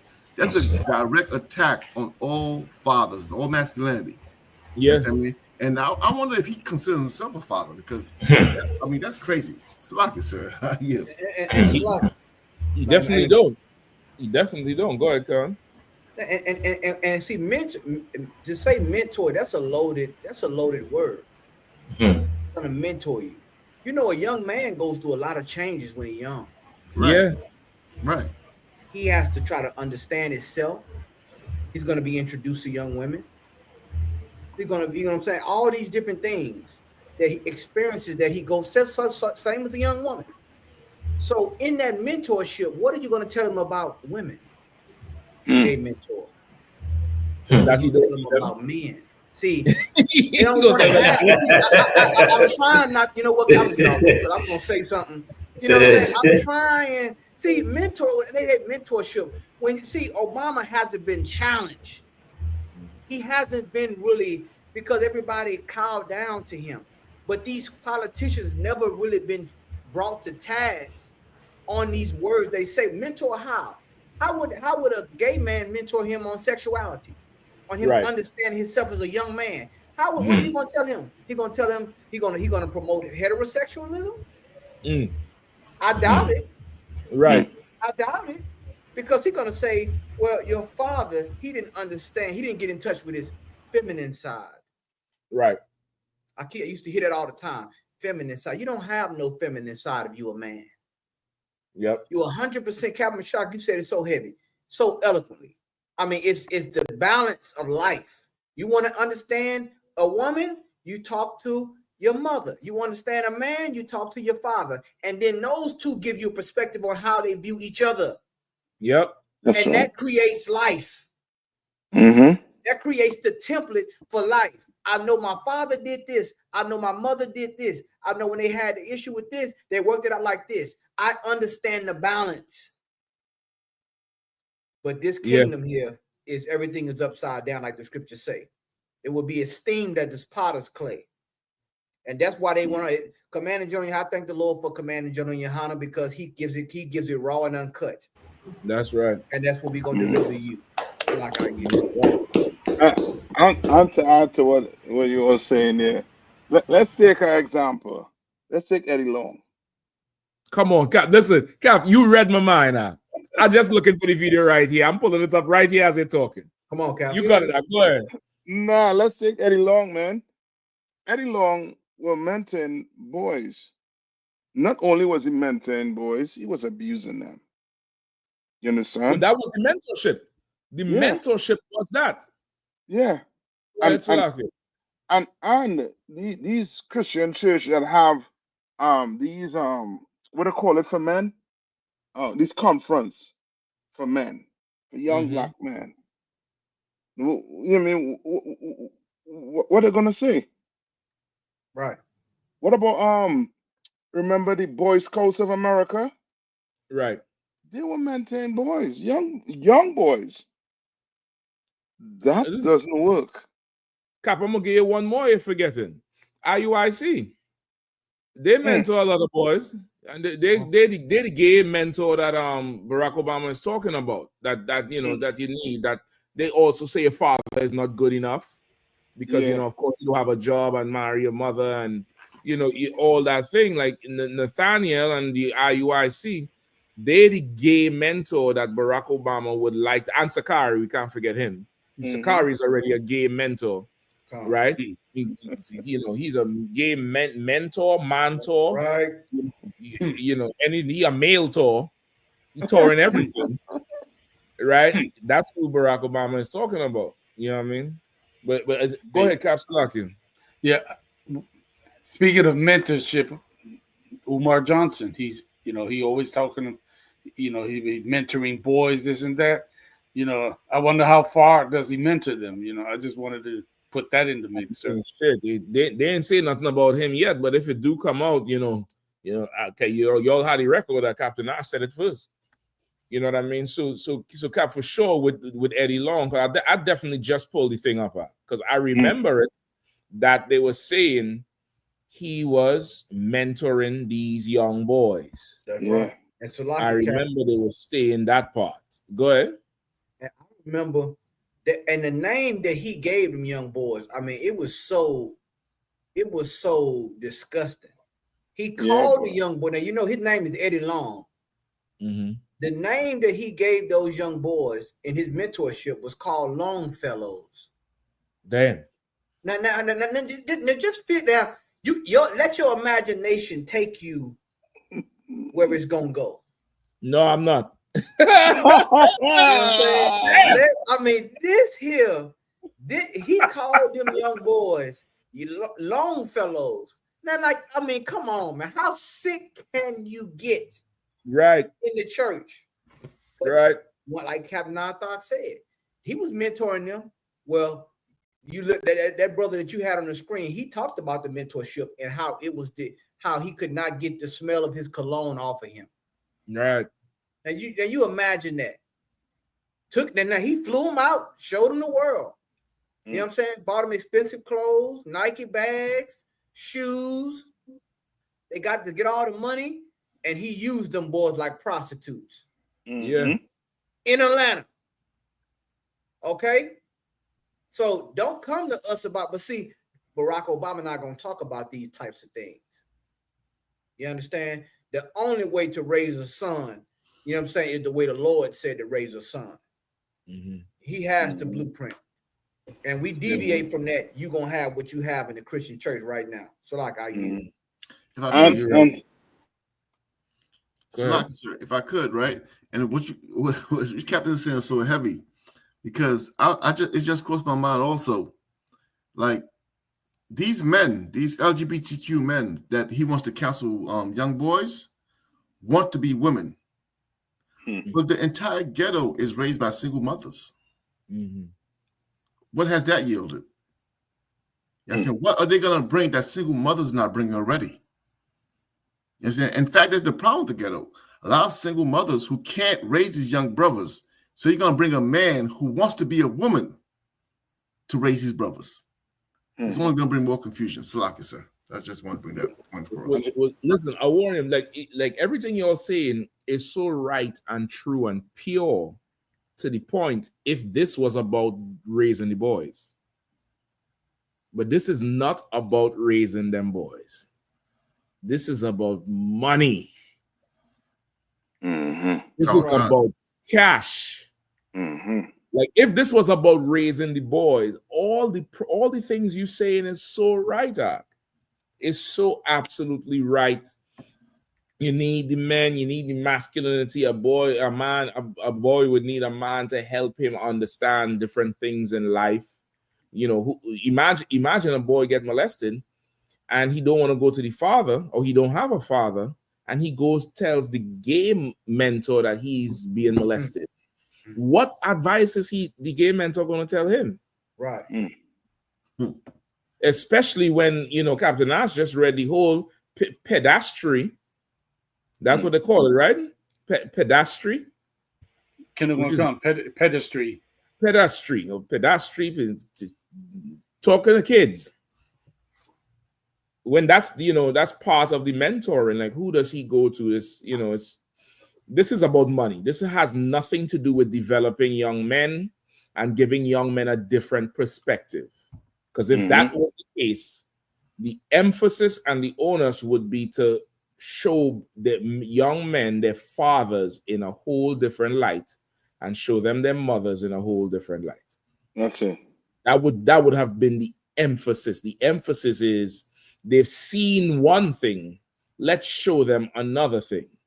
And this here is about money. So we'll show them anything as long as these sodomites could get to do what they want. Let me go ahead.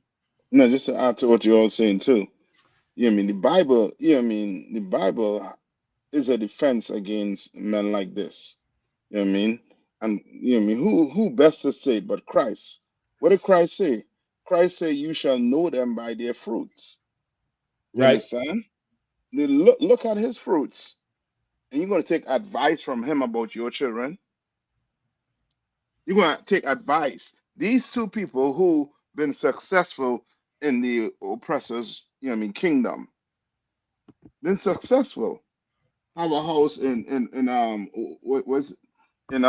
forget what gardens they call it. The island where, we can't even afford to go on unless we're cutting grass or something for them. Right. You understand? Like, they're successful, but look at their fruits.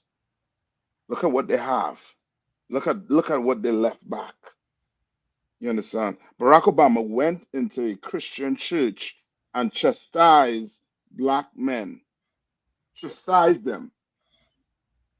You understand? Yeah. Chastise them. And you're going to sit down here and let them. It's like, letting a comedian give you advice on what?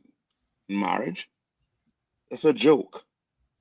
It's a joke to sit down and listen to these two, people give you advice on your children. Yeah.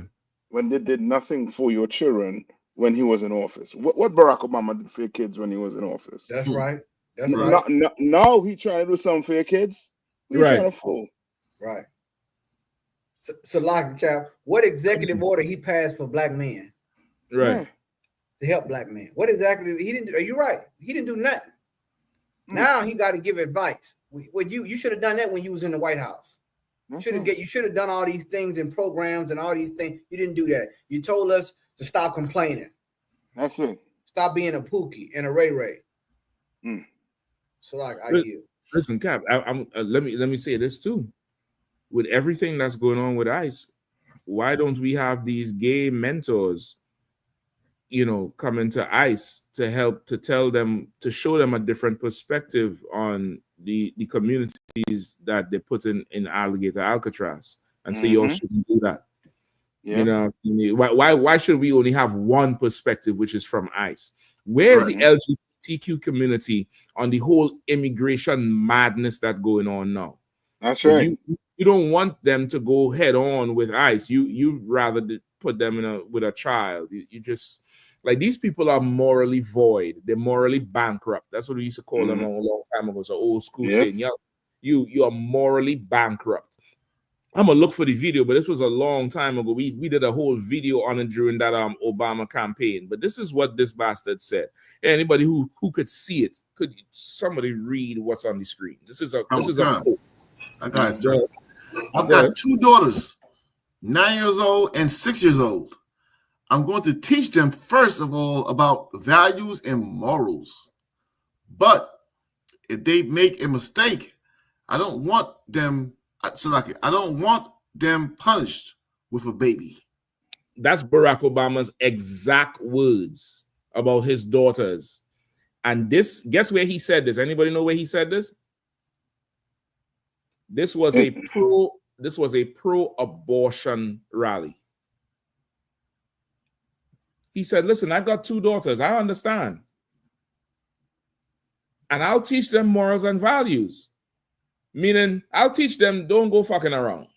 But if they decide to go do it and they get pregnant, I don't want them punished with a baby. Meaning, they should have the ability to go have an abortion because a baby is a punishment. That's who telling you that your son needs a sodomite mental. Right. That's the type of people we're dealing with. A baby killer and just an overall weak man. Come on. If I could, sir. Go ahead. If I could, sidebar. If everybody who's keeping the Lord's statutes and commandments of the Lord, I mean, this is an opportunity for you to ask favor from the Lord. Pray to the Lord that he unalives his 2 heathen daughters.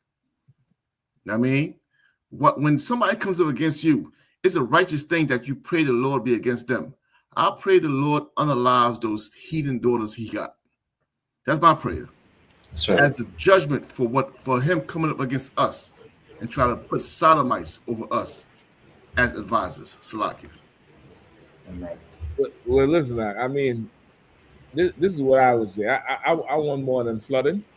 I want to see some more floods. I want to see some more, earthquakes, stuff like that. That's what I would hope and pray for. That comes to from mystery Babylon. That's what I would hope and pray for sure. I definitely understand what you see in the world. Let me play the rest of this Eddie Long thing, then we move on. All right. Come on.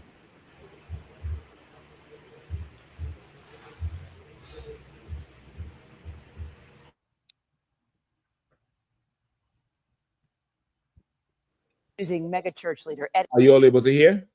Come on. Long of sexual and has a message for his former pastor. Jamal Paris spoke to Atlanta TV station WAGA. So while the media and the press and the rest of the people around the city or around the country look at us like, how can a grown man let another man touch him? What you have to understand is this man manipulated us from childhood. This was our father and we loved him.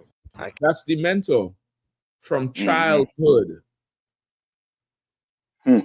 From childhood. This was our father and we love him. Cannot get the sound of his voice out of my head. And I cannot forget the smell of his cologne. And I cannot forget the way that he made me cry many nights when I drove in his cars on the way home, not able to take enough showers to wipe the smell of him off of my body. That man cannot look me in my eye and tell me we did not live this pain. While you can sit in front of the church and tell them that you categorically deny it, you can't say that to our face. And you know this. You are not a man, you are a monster. Paris and He is not a man. I'll say this. He's not a man. He's a mentor. That's what he is. That's right. He's not a man. He's a mentor. Like that there, brother. Like we in a very, very bad place. And that's why we need the Israelite school at UPK more than anything else in the earth right now. That's right. Lines is getting blurry. This is another thing too, just before we move on. How we understand things in the truth, just don't take it for granted that everybody has that understanding. Everybody does not have that understanding. Everybody's have not been privy to getting taught and changing your perspective to how the Lord wants things and sees things. We've moved into a generation now that's being taught by, social media. That's right. By AI. the way they process things is not the same.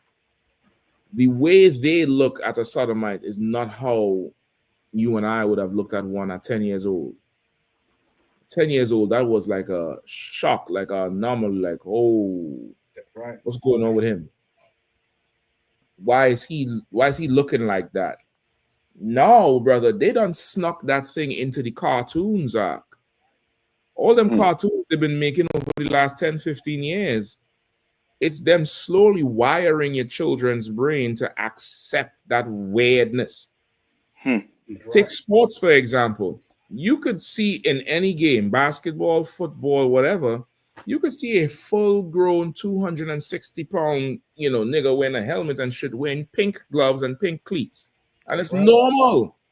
10, 15 years ago, where you not coming on the turf with that shit, nigga. That's right. Go paint them boots black. Go spray paint them cleats out. They done gradualized us, which is why you got to be very careful with these kids and what they're getting exposed to now. That's right. And things from, these celebrities like Obama, what's coming down the pipe. What's coming down the pipe from him is, it's gradual, and you want to understand the way you and I seeing it and could identify with it.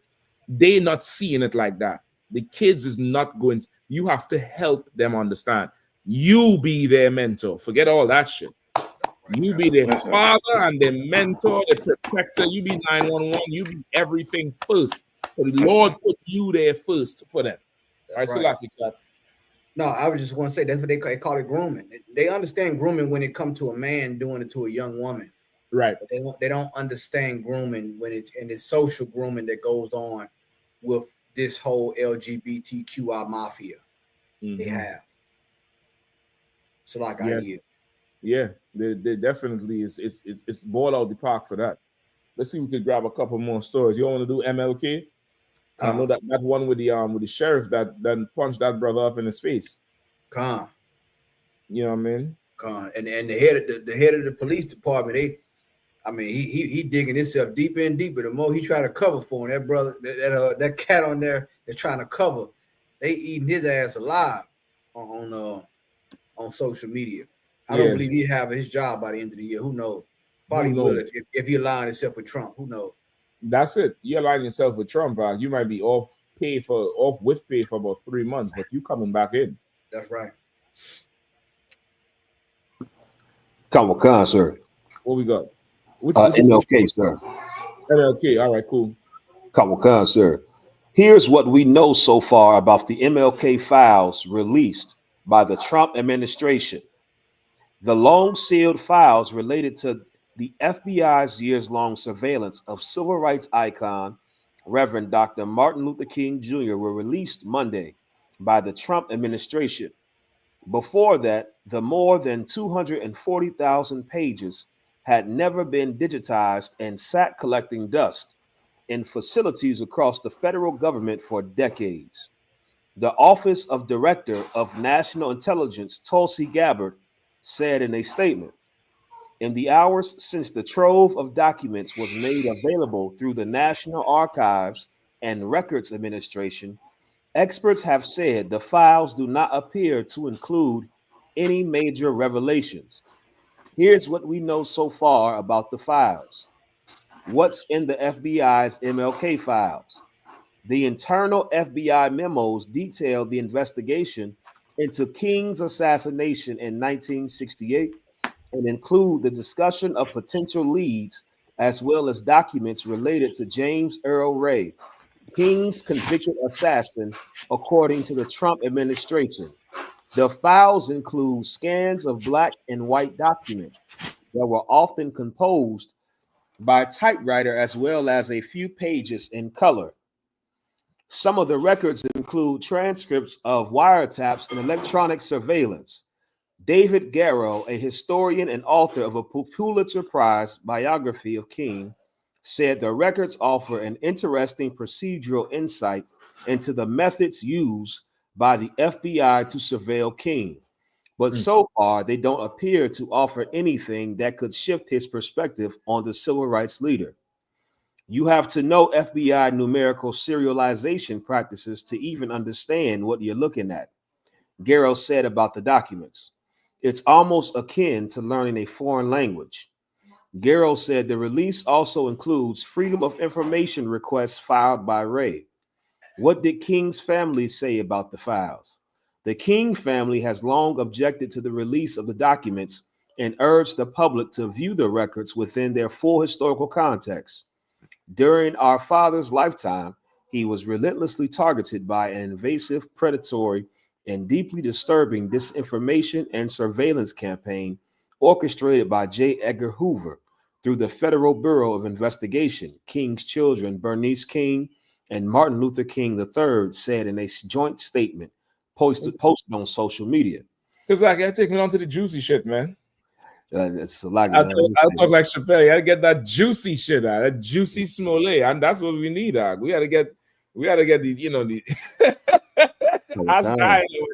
we gotta get that juicy smollett shit out. You know what I mean? Come on. No, I don't think they have all of that in there, and that's why the family didn't want it out. The family didn't want it out because they want to protect his legacy. Why? Because now, if they don't protect his legacy, it affects their money. You understand? It affects their money. It affects what they, you know, what they're going through. Not what they're going through, but what they get through his name still. Right. They don't want none of that stuff to come out because some stuff about him, majority of stuff about him is unchristian. Yeah. It's just, you know, it's unchristian, Cap. You know, Christians don't do that. Yeah. You might find out some mentoring that MLK was doing. Mm-hmm. You might see some mentoring. Go ahead. And that's so crazy too. Like, why? Okay, this family think that Martin Luther King belonged to them alone. I don't understand. What he was doing, you know, what I mean, apparently what he was doing was for our nation, was for the nation, for black people. So you don't think black people deserve to know who unalive him? You don't think that? You're so selfish. You understand? Like these Christians, you know what I mean, they have the Bible, but they don't read the Bible, as you can clearly see. They don't. The moral compass is all over the place. Right. Let's see what Martin Luther King been doing. Let's see if he was really about black people, or if he was just doing this for himself. That's damn near why Trump wanted to release it, is to take the heat off of him with Jeffrey. That's right. Is to take the heat off of him. He's like, y'all want some old nasty shit to come out. Diddy wasn't enough. You're coming behind me. You know, he pushed the button in the Batmobile and released the oil. He set the smoke screen. Yeah. Yeah, I mean, go ahead, Cap. No, so like that, and that's his daughter Bernice King. That was she made a post after he released it. She said, "Now release the Epstein files." Like she. I mean, everybody. You gonna learn about Area 51. You gonna learn about Mars. He gonna release everything. He gonna throw everything, including the kitchen sink, to keep you off Epstein. He gonna probably say, we got. What's the movie Avatar? We done found Avatar. We done found Elysium. He gonna come up with all. You gonna release everything. You gonna find out who framed Roger Rabbit. Exactly. You gonna find who framed Roger Rabbit. You gonna find out who shot the sheriff. Listen, you're gonna find out why did the chicken cross the road. You're gonna find all of that out. Before you find out where Waldo is, you gonna find all of it. You know what I'm saying? I mean, this is the thing that's right. That's what she said recently about that. She was, because I think the family did not want them to release these files. No, what I understand, he did these files. He released this without the family consent. Now, last time I checked, because the King family they're split along political lines as well. You had one of those family members that sided with Trump. and then you had the other ones, of course, they Democrats or whatnot. And there's been a whole lot of contention going on with the legacy and so forth and so forth. But for sure, definitely, this was a, they were like, okay, he may release some things that we personally know that we don't want to come out. You know what I'm saying? So they were definitely upset about this. But Trump, once again, he gonna release these things, man. He gonna have. I mean, it's Lord knows what they know in that Oval Office in those files. So Yeah. Man. So, like I said, if I may. Yeah, please. And I just want to say too, the water to Commander Yahanna and I asked UPK because prior to the UPK, Martin Luther King was the Obama before Obama. Yeah. Like he was the Negro that was who every black man, you had to be MLK. You understand? I personally have avoided certain fights when I was in school because I'm thinking of what would MLK do? It was that bad. It was that bad, especially for the tribe of Judah, because that was just if you grew up with your grandmother and people from down south or even wherever you was at, it's just that was for us. It was like, well, come on now, MLK. That's he right. fought and died. So it's certain things, it's certain violations that a lot of us took in the name of this freak, this deviant, Martin Luther King. You understand? He was the Obama before Obama, and it's a beautiful thing that the Lord raised up prophets, because prior to the UPK, I never heard any of the things, the truth about who he was and what he did. I remember the first time I heard Martin Luther King was having orgies in the Watergate in DC, and I was with Arbor Wadi, and we was in the world, and I was smoking. I said, "Nigga, they lying." I got nigga, they lying. I was like, these niggas is lying. They making it up. These niggas was just pulling it out their ass. Now I was with them until they said they about the great MLK. And Arwadi had been watching the school longer than me. So he's like, nah. He's like, nah. He's like, these niggas is right. I'm telling you. And I'm like, bro, they gonna have to prove that. I was like, that's about they can't say that about MLK. Right. And sure enough, the UPK was right before all of you ever even thought to, before myself, you understand, to ever think to see this is what the truth is. So I just want to say the water to the UPK for being the future and the present and the past all at once. Right. Yep. I can speak to the whole thing about, be raised up in a Judite home, especially a grandmother.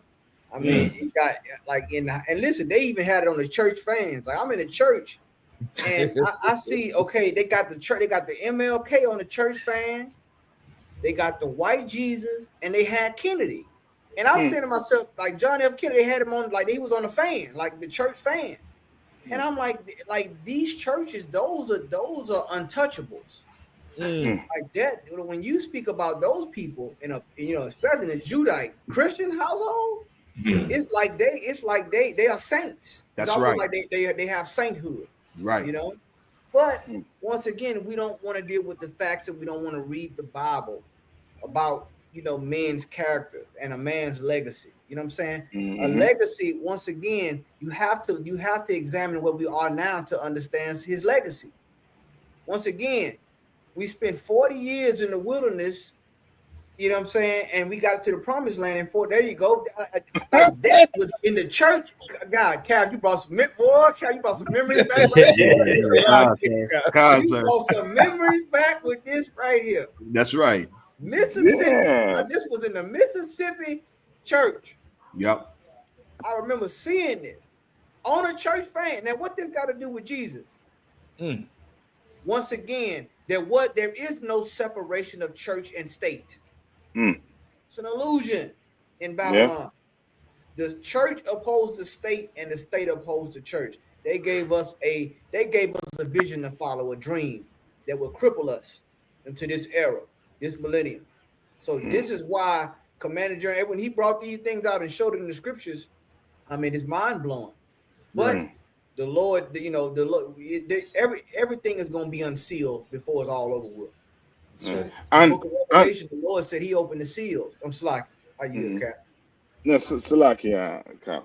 I just gonna add to what you were saying too. Like now, like you know what I mean. Like now, black people are gonna have to realize, you know what I mean, or ask the question: why did they give us Martin Luther King as a leader? Once they read that file, why are they going to take down? Are they going to take down the statues of Martin Luther King after they done let this file out? Are they going to remove him from the Oval Office? Like, we're going to have to really ask ourselves why it is to push this man up as being a leader Right. after you read that file. Why it is to do it. And black people will come to realization that white America uses black men like this who don't have any morals and who fronts as putting the church up as a front, as if he's all for God, when he was not all for God. This man embodies Christianity, Yeah. and Christianity teaches you to be selfish. You understand? It teaches you to be like your oppressor. That's what it teaches you like to be. That's why the family don't want this file coming out. They don't want the file coming out because they don't want you knowing the real Martin Luther King. The real man. Was he for equal pay? You understand? What was he really for? Was he for black people? Or was he for Martin Luther King loss? Whatever he wanted, you know what I mean, to get. He wanted white women, you understand? He wanted to eat in those white restaurants. Right. What was he about? What was it about? Are we going to learn that he abused women? Are we going to learn that? Now, if we learn all of that from reading that, now ask yourself, why is that statue still up? Why is that statue still up? Are they telling our young black men to be like this? Man, now you don't read what it is? Like, MLK family, you all, you know what I mean? You all should be ashamed of yourselves. You all should That's want right. these things coming out. You all should want these things coming out so that these young black men don't be like your father. Be Right. better than your father. Come. They're studying money. Cap, it sounds to me like they need a gay mentor. Yeah. It sounds to me like they need somebody to show them a different perspective of their father. Yeah. Lock it, Cap. Go ahead. If I could, now if my memory serves me correct, Bernice King, she was a co-pastor at New Birth Baptist Church in Atlanta. Mm-hmm. As we talking about mentor, Mm-hmm. she served under Eddie Long in Atlanta. And you know, in Atlanta, you can't really say anything about the King family. When you bring out these things, we talk about these things. And I understand to some degree because of they feel like that he made the ultimate sacrifice and so forth. But that we got to talk about this dream and this legacy and where we are now. Because when you look at 40 years before we get into the promised land in the Bible, how long we've been having this dream? Over 60 something years. We in a coma. We in a comatose state, believing that this, and you gotta understand something about this. I always look at people like this when you look at all these administrations. Right. Martin Luther King is the only figure that transcends from no matter if it's Democrat, Republican, even down to Trump. All the way to the extreme. All right. He always gets praise. No matter who's in office. He's never a controversial figure. Stop trying to sanitize history. You don't want the truth. The truth. We gotta deal with truth, deal with facts. We can never progress as a people if we don't deal with the truth. That's right. You understand? You gotta stop making this a popularity contest. Deal with facts. Your life is a testament to what you've done. And we look at that, we realize that this dream has done nothing for us. Actually, it crippled us because now we get to sit on the toilet and we say, sit on his toilet and say, "Ooh, this feels like freedom." And we didn't integrate it. We didn't integrate it from his restaurants all the way to the bathroom, all the way to his bedroom, aka Shannon Sharp. Now, what do we have now? Nothing but a dream. You know what I'm saying? They left you with a dream instead of building a reality. And that's the problem. That's why we clash with the civil rights era. And a lot of those brothers and sisters they're transitioning, they leaving here. And they don't even want to talk about these. They don't even want to say, well, you know what, we made it did this wrong. We should have built something sustainable for our people. Right. You understand? They didn't do that. Now they have left this thing and then blame you. Blame the young generation and say, because you didn't keep the dream. Really? Really? It's the youth problem that we didn't keep the dream. No, I don't believe that. Because last time I checked, he got a statue in Washington, D.C. Yeah. And you still #1 incarcerated in America. Right. Now you make that make sense. Right. Like I yield. Yeah, it's they're gonna bleed this thing out. They ain't gonna just put everything all the way out. I ain't seen all the files. I know this is the second time they released stuff on him, right? They released some FBI files before. Well, they're gonna bleed this whole thing out because Trump don't want none of that list to come out. He don't want no more tapes to come out on Epstein. He's like, why are you talking about Epstein? He said he's dead. I don't know if you all saw the press conference last week. The same one with the Bahrain dude. He's dead. Yeah. He's gone. He's dead. He really telling you the dead man tells no tales. What you all talking about? That's exactly it. Yeah, he's like, he ain't here to witness, and I wasn't there. Right. Yeah. I wasn't there. I don't care who says what. He said what? I sent a card, a signature card, with where I signed the woman box with my name. Who has that? Right. You have it? Who have that there with the signature on the box? Not me. Go ahead. Yeah, but you know what? And you would think Trump was a Muslim at the way he's fanatic about this whole thing. But a Muslim, they say he got to die to get his 10 virgins. He got his on Epstein Island. Yeah. We're gonna go all the way there with this. We're not gonna let up. It's not gonna let up. All these leaks. We talked about the floods, and usually when there's a lot of floods, there's gonna be a lot of leaks. Right. I hope they don't go over a lot of you brothers and sisters' heads out there. But it's gonna be a lot of leaks, a lot of leaking gonna be going on. You know what I'm saying? Because this ship is getting ready to sink that you call America. You know what I'm saying? It's damn near like the ghost, like the past is coming back up. All the things you thought that was over, that was settled and done, it's getting new life now. The Lord is resuscitating these things to bring out truth. Yeah. So like I yield. Talk about draining the swamp, Kahan. Yeah. Damn right. Damn right, Cap. I'm telling you, Mashak, Akim, I tell you, if you hear some of the things, it's crazy. I'll put it like that. It's crazy if that actually happened. You know what I mean? This place being run by abusers. Oh, them. America ain't fitting to be, you know what I mean, a place. You know what I mean? Soon, if them files actually come out and these stuff, you know what I mean, real about it. Oh boy, they'll make Martin Luther King look like a saint. Trust me. You know what I mean, he gonna look like a saint when them files actually come out. I mean, and it goes to show you too the amount of blackmail, you know what I mean, that'll be taking place.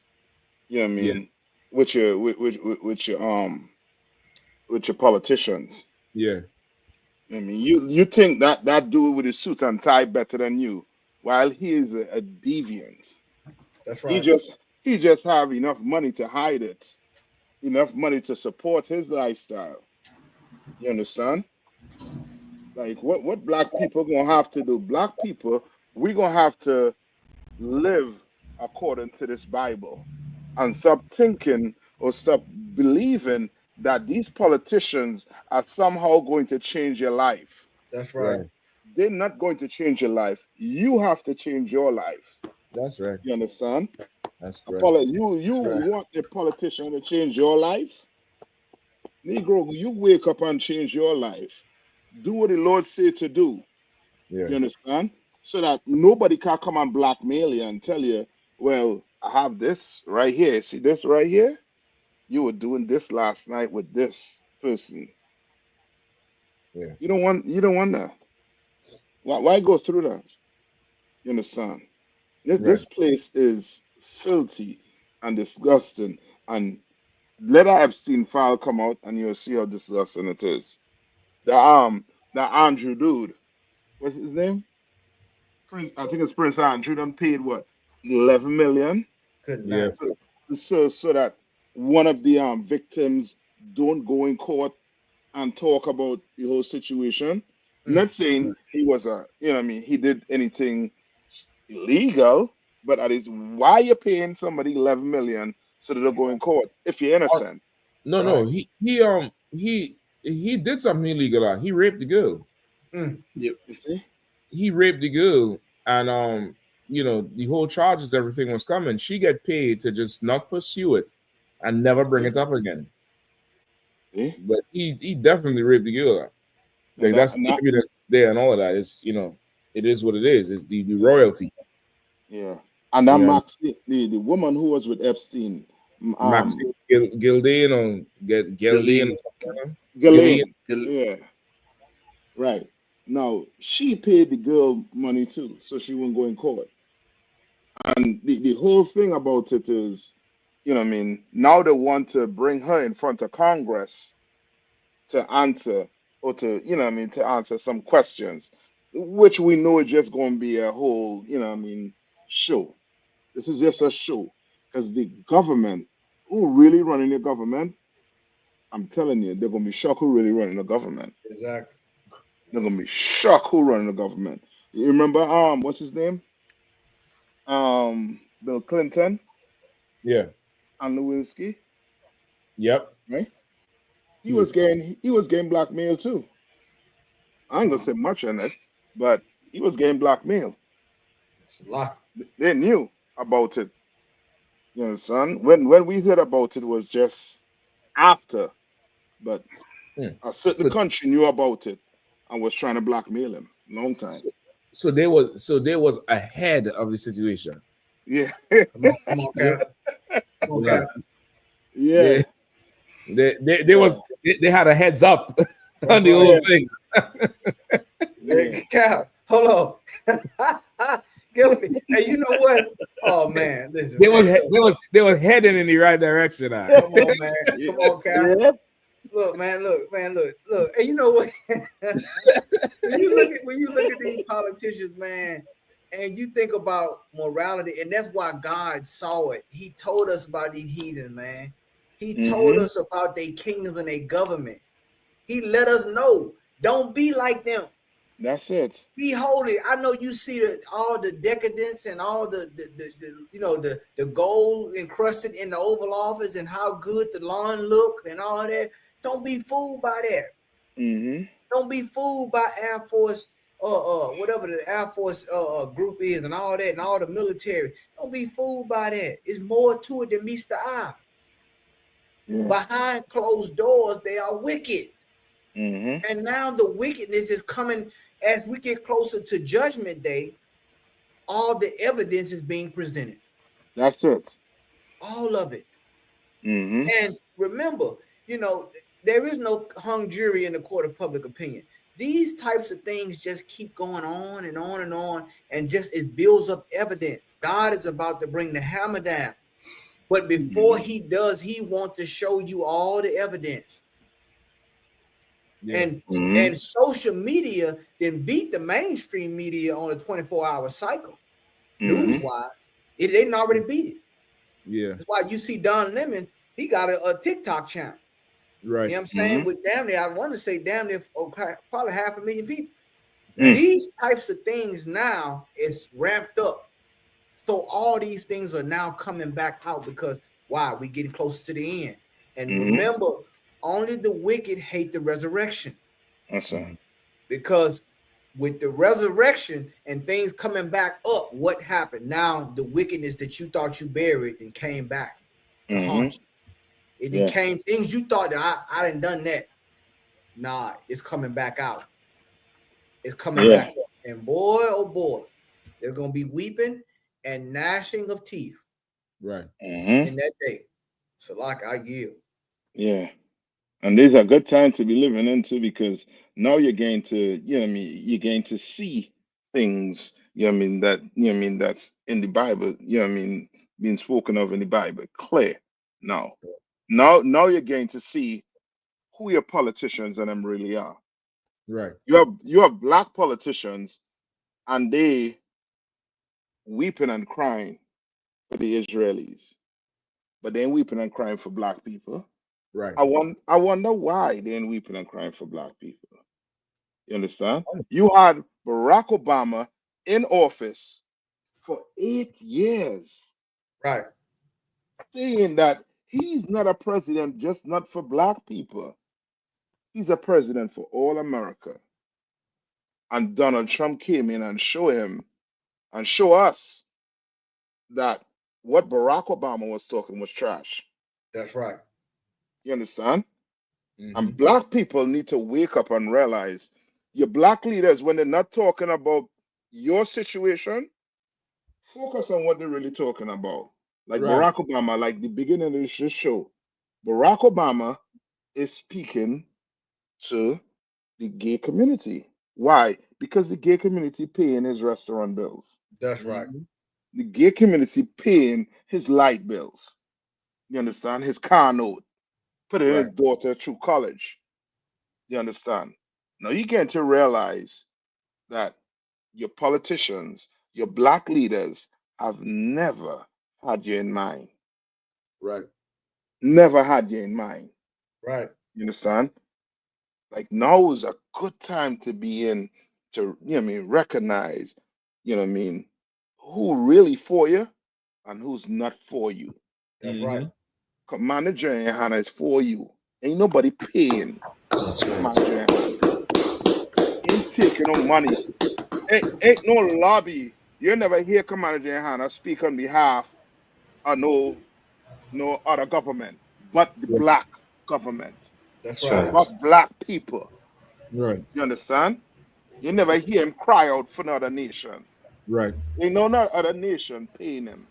He ain't getting bribe from no other nation. You understand? And he growing young black men up not to take bribes. That's right. All And right. to live according to this Bible, this book that America claimed to living by. And they're clearly not. Right. You know what I mean? They're clearly not. Everything the oppressor say he doing, he is not doing. Right. Everything he say you doing, Mm-hmm. he doing it 10 times. Mm-hmm.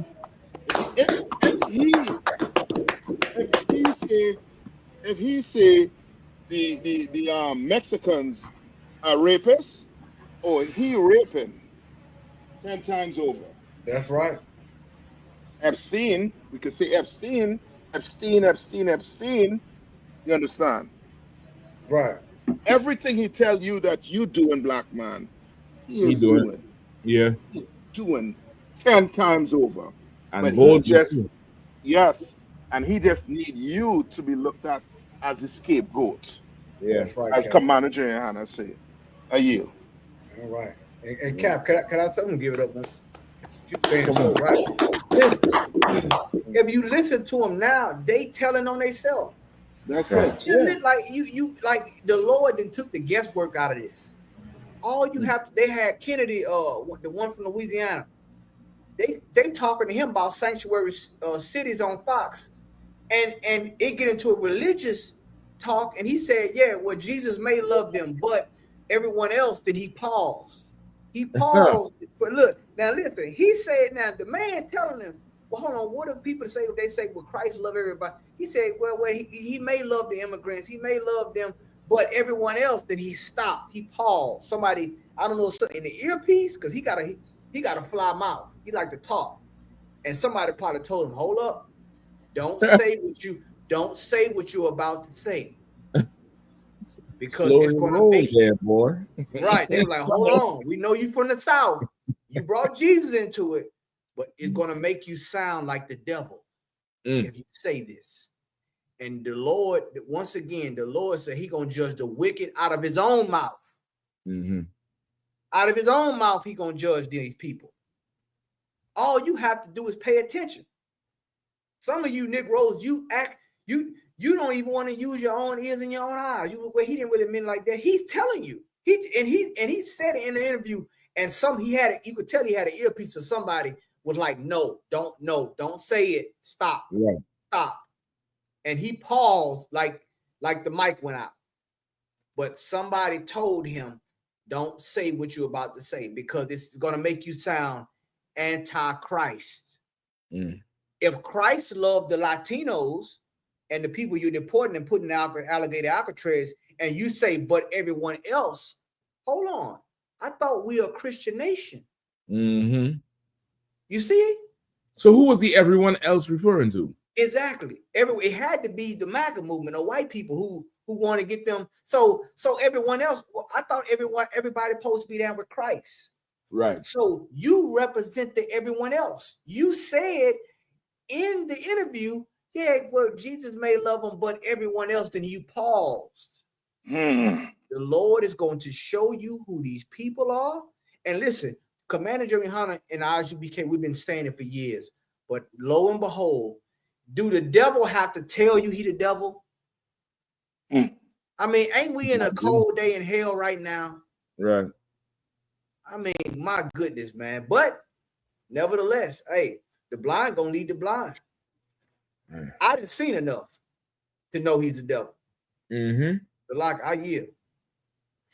Yeah, man. Listen, we right on the time. Is there a video with the sheriff? Who punched that brother? You talking about the one that made the statement, the head of the police? No, there's one. It's a Florida video. Is it that one? It's a brother. He's defending it. I think somebody asked him in an interview, and he defended. It was two videos. Somebody it was on a radio station, and somebody checked him on the radio station. Then there was one where he had an actual reporter that said, "I saw the video and I didn't see what you saw." It was the one. Two different ones. It's number 5 in the thing. Yeah, the video's on the article for number 5. On there. Okay. Okay, hold up. I think this is the one. This is the one where they broke the window and punched him in his face, right? Okay, yeah, this is crazy. You could go. I think this one is different than the one you was citing. Khan. I think this one's a little different. What I'm talking about is the aftermath. This is they try to do damage control on the media what it was. So they down there saying this shit ain't happened. Yeah, it is a brother too. And I'm cautioned with that word to say brother, but it's sad. I mean, he's trying to hold on his job much as he can, but it's not looking too good for him. Right. We could touch on it real quick. I don't want to go too much long. Let's get a couple minutes on it. Want to read the story, sir? Yeah. Kawakan. Video showing Florida deputy punching black man goes viral. William McNeil Jr., 22, recorded the video as he sat in the driver's seat of his car after deputies pulled him over. In the video, he asked to speak to supervisors and questions why he was stopped. An officer then smashes the driver's side window, orders McNeil to exit the car, and hits him in his face. Another officer pulls him from the vehicle and throws him to the ground as other deputies surround him. U.S. media outlets reported the video on Monday and Tuesday after McNeil posted it on social media. Jacksonville Sheriff T.K. Waters said the public should not rush to judgment and that officers had asked McNeil several times to come out of his vehicle. Hold on. So the public shouldn't rush to judgment, but the officers can? Right. Like, brother, I saw the video, and I don't care what he was doing in there. I don't care what he was doing in that car, because that devil that slaughtered them lawmakers, y'all ain't do nothing like this to him. Mm-hmm.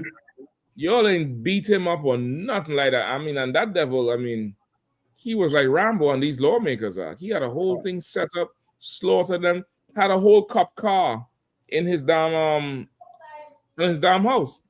That's right. Shit. Go ahead, please. Kawakan. McNeil's lawyers and civil rights group Black Lives Matter said the video showed police brutality. This should not have happened, Black Lives Matter said on X. But the police have never treated Black people like human beings. Waters told reporters that reviews of the incident were ongoing, but the state's attorney's office determined that none of the officers violated criminal law. Waters added that D. Bowers, the officer who broke the car window and punched McNeil, was stripped of his law enforcement authority pending the outcome of the reviews. McNeil was arrested and charged with resisting arrest, marijuana possession, driving with a suspended license, not wearing a seatbelt, and not having headlights in bad weather. Court records cited. He was sentenced to and served 2 days in jail, the report added. Crazy. In a police report, Bowers said McNeil was reaching toward an area where there was a knife.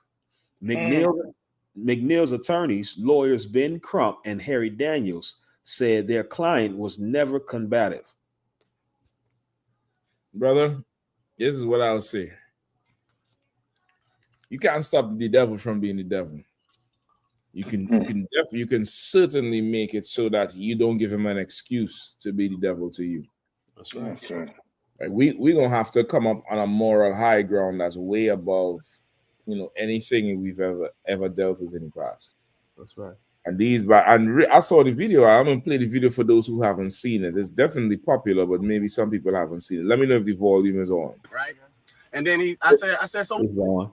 It's on to what? What I did wrong? Yeah. He said, well, for one, your headlight. When he pulled me over, he walked up, opened my door because my window don't work, right? Okay. And then I said, so what I did wrong? Yeah. He said, well, for one, your headlights are off under this weather. I'm like, okay. There's multiple people headlights off, first of all. And then there's no rain. It doesn't matter. You're still required to have headlights on. Can you pull that law up? Huh? Can you pull that law up? Yeah, when you step out of the car, I will. Can you call your supervisor? Can you call your supervisor? All right, go for it. Exit the vehicle now. Exit the vehicle. Show me your hands. Here. Listen, them cops is such punks, such punks, brother. This brother handled this, in the most masculine way without assaulting these officers here. But they are such punks. He asked for the supervisor. The cop tell him go for it. Like, just go ahead and violate this man all the way. He said his window don't work. But on the flip side, the whole thing with the law about, having the lights on, that's something I would advise brothers and sisters to do as they're moving through. Like, definitely check the laws in each of your states. Check and see. It's not the same everywhere. And you really want to be on top of it. I don't know where he is at, if that's a law or not. It sounds silly to me. It's not like he was driving at night off. But and still, even though, is that a criminal offense? Isn't that just like a moving violation? Like not having a brake light? You get the point? Isn't that just like not having a fucking brake light? Yeah, I think they could just give you a citation, a ticket or something, or warning. And, they tell you if your lights work, they say just hit the lights. You know what I'm saying? Yeah, to give you a repair order or something. They give you 30 days or something. But again, it's different in different places. But the way how this brother handle himself, and then he's like, "Show me your hands." Here, like nigga, he's trying his best, but there's such bastards and cowards. Go ahead, Capsularki. Yeah, I was just gonna say that their laws is when it comes to like cloudy, overcast, and rainy days, you have to have your window wipers turned on and your headlights on. But that day there was not such a situation for his lights to be on. You know, otherwise the police should have had their own lights on if that was the case, and they didn't. Another thing that I wanted to point out is the body cam of the cop. The cop that broke the glass. If you look at it real quick, and because the reason why I'm bringing this up because they were claiming that he had a knife on the dashboard, right?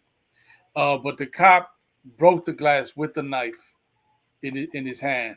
So you know they just probably used it as the excuse, as you know sometimes they will do. You know, will plant some stuff on somebody. You know, because they famously for doing that. And Right. I don't know if people saw that body cam, but if you haven't, go check it out. I did. Yeah. I you. It's definitely possible. But okay, even if it's that sounds like a subjective law, like Right. what's overcast? Right. What does that mean? What does that mean? You know what I mean? Like, you know, like the sister Yapasha said, most cars, I'm thinking modern cars, have auto lights that don't come on in daylight. So there's cars like that where they have, you know, it'll sense, the sensors sense something and it'll turn the lights on. But you know, whether you have it or not, that sounds very subjective, and it sounds like one of those laws to stop you. Like, like the tint law in Virginia. Every brother in the DMV knows that tint law in Virginia is just to be able to stop you. And from there, they have to find something else, which is why I say you can't give them an excuse. You cannot. Yep. Don't give them an excuse. They stop you, no problem. Why didn't have your lights on? Well, shit, I could see. I'm 20/20 vision. Okay, step out of the vehicle. No problem, officer. I'm stepping out of the car. All right, what do you need me to do? This, that. All right, call it. No problem, officer. I have no problem complying with you. Could you call a supervisor, please? You understand? You're gonna have to start to get trained by the UPK for sure on how to deal with these situations. You could step out of the car, man, let them do whatever, and we'll see it afterwards. We'll see it all the way afterwards. You don't have to make a situation to the point where you could just lose your life on the ground there. Brother, he get punched in the face, slammed to the ground. I heard him say, "You broke my tooth." Shepherd, he broke his tooth on the ground. Like, it is. Let me just play the rest of it for time, so we roll out. Salaki.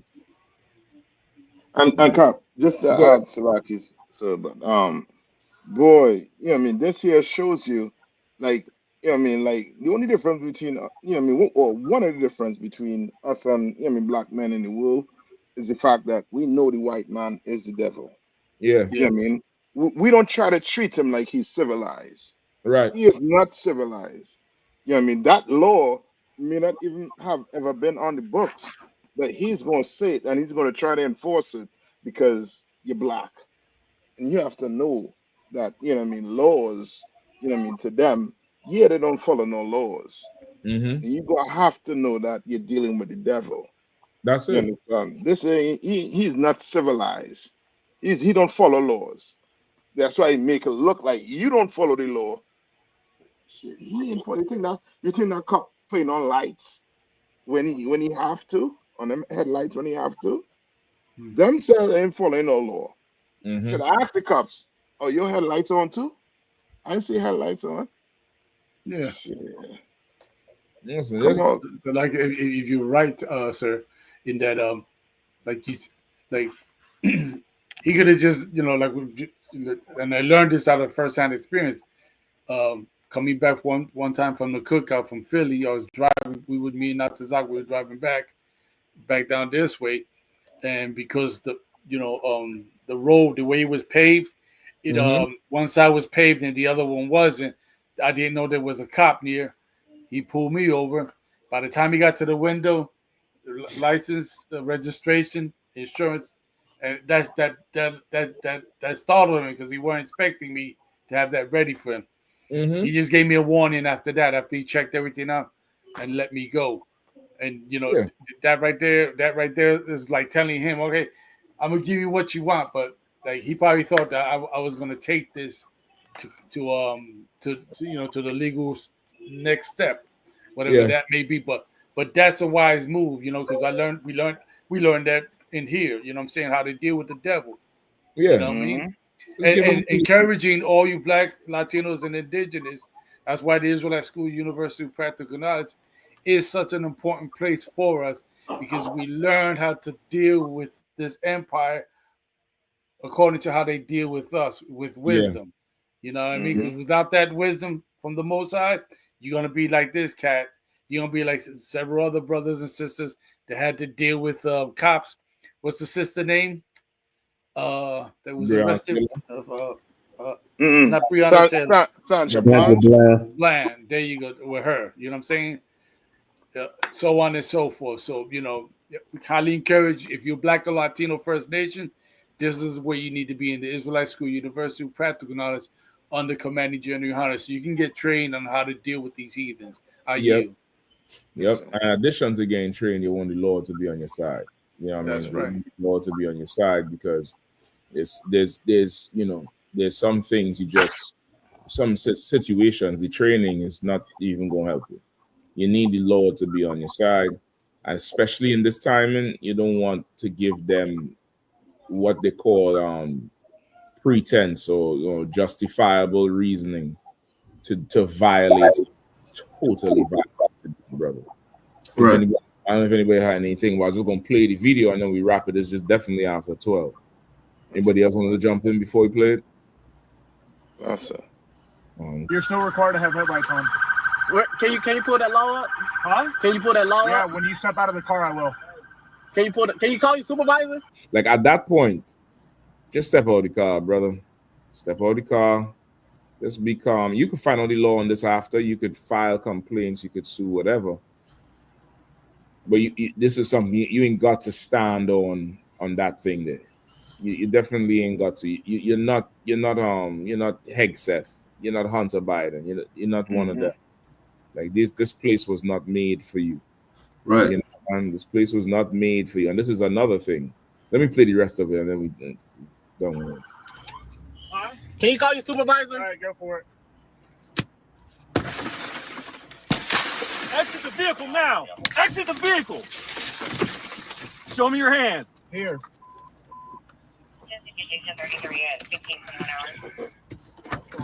I'm here. What is your reason, sir? Step out. What is your reason? Step out now. All right. No, don't.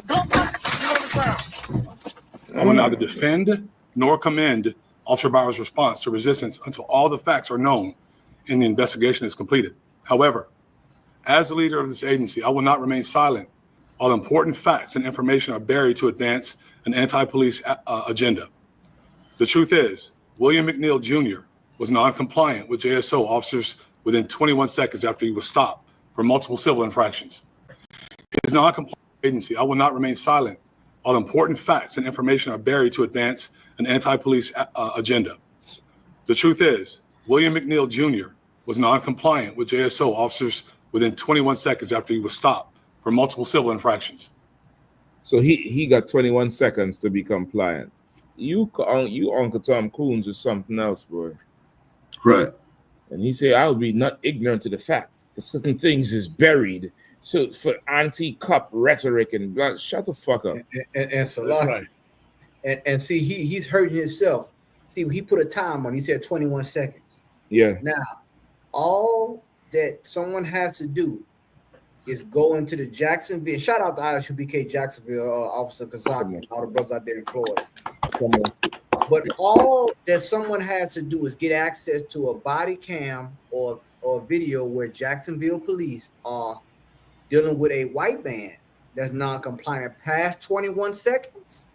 And then now you have a racial episode. Because he put a taste at 21 seconds. So is that the limit? See, when he really hung himself in this situation. He don't know it yet.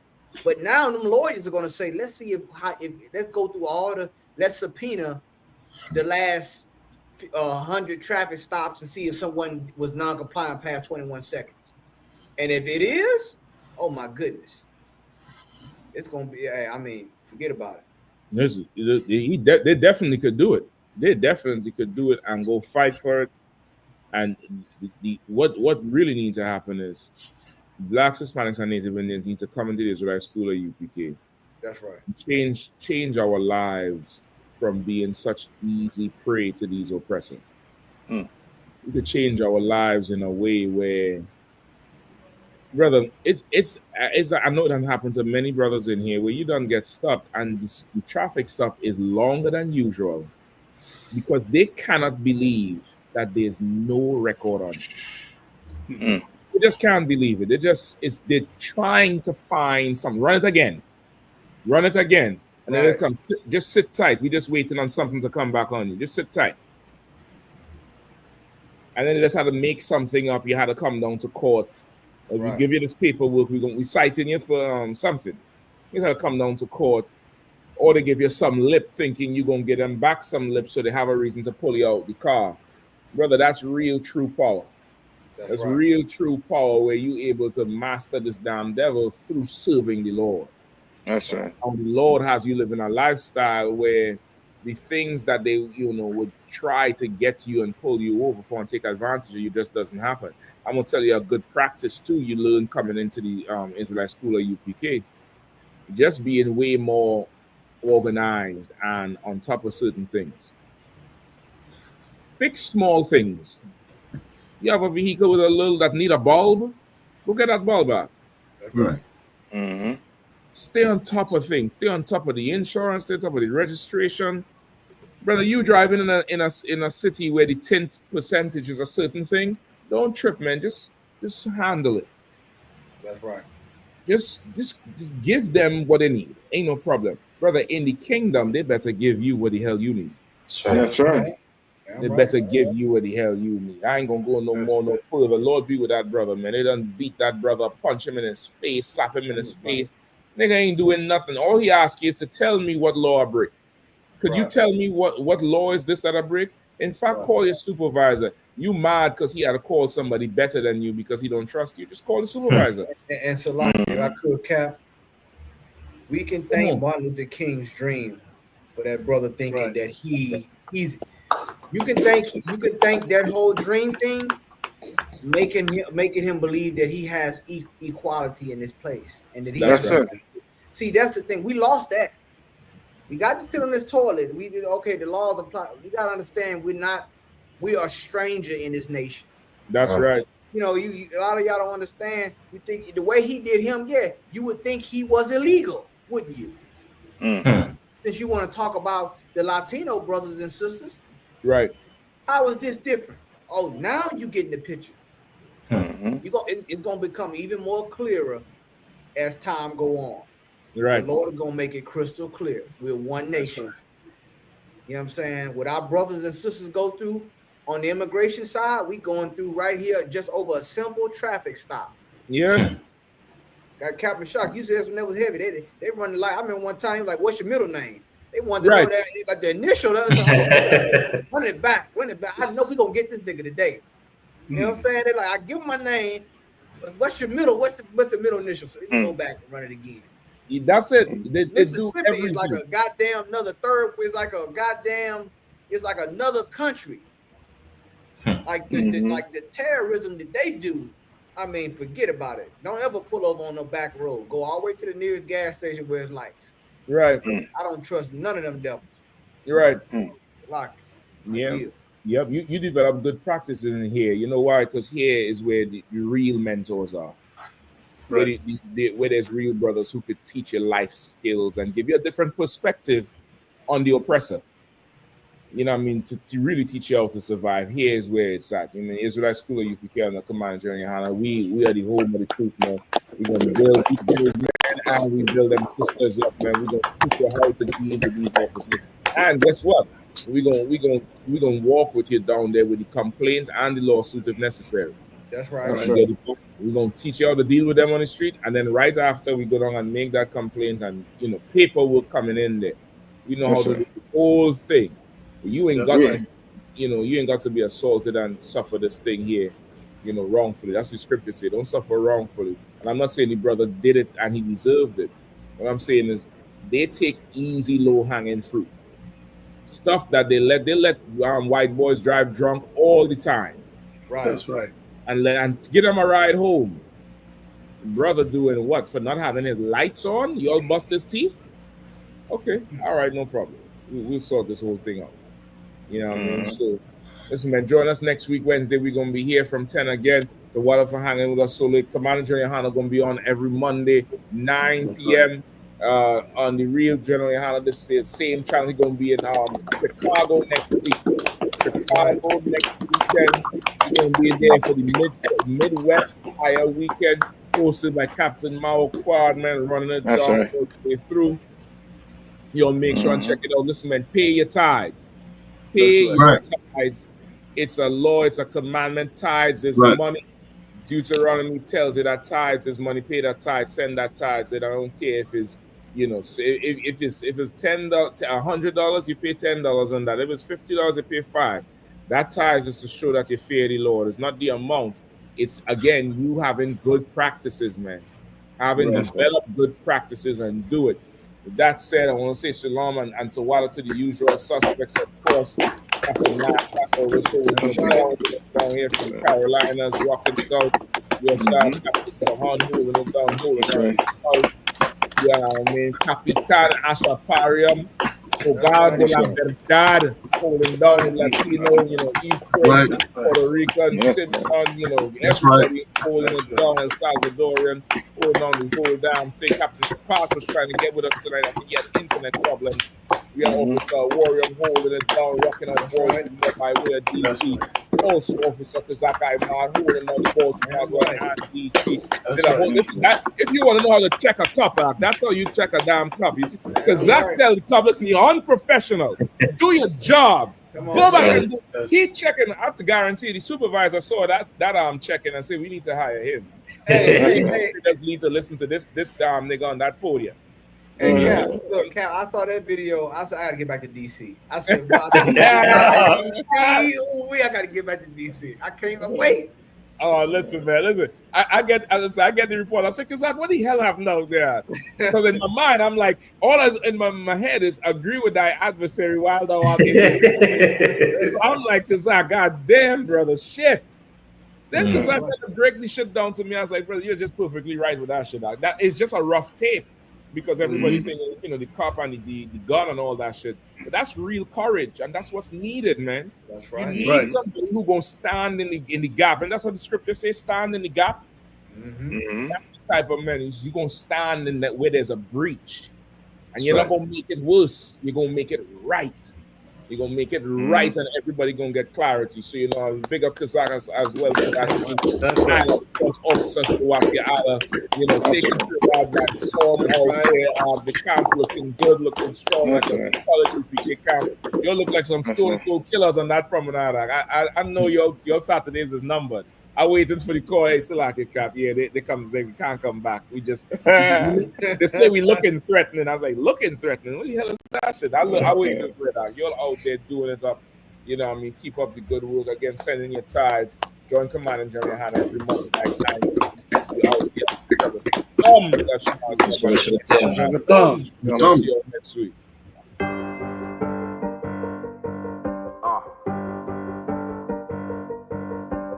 Yeah, on 44 shit, you know what I mean?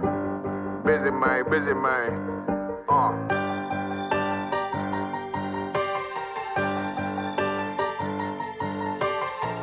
Look, when that shit drop, you step all the way on their neck, step on their neck and they head with that shit.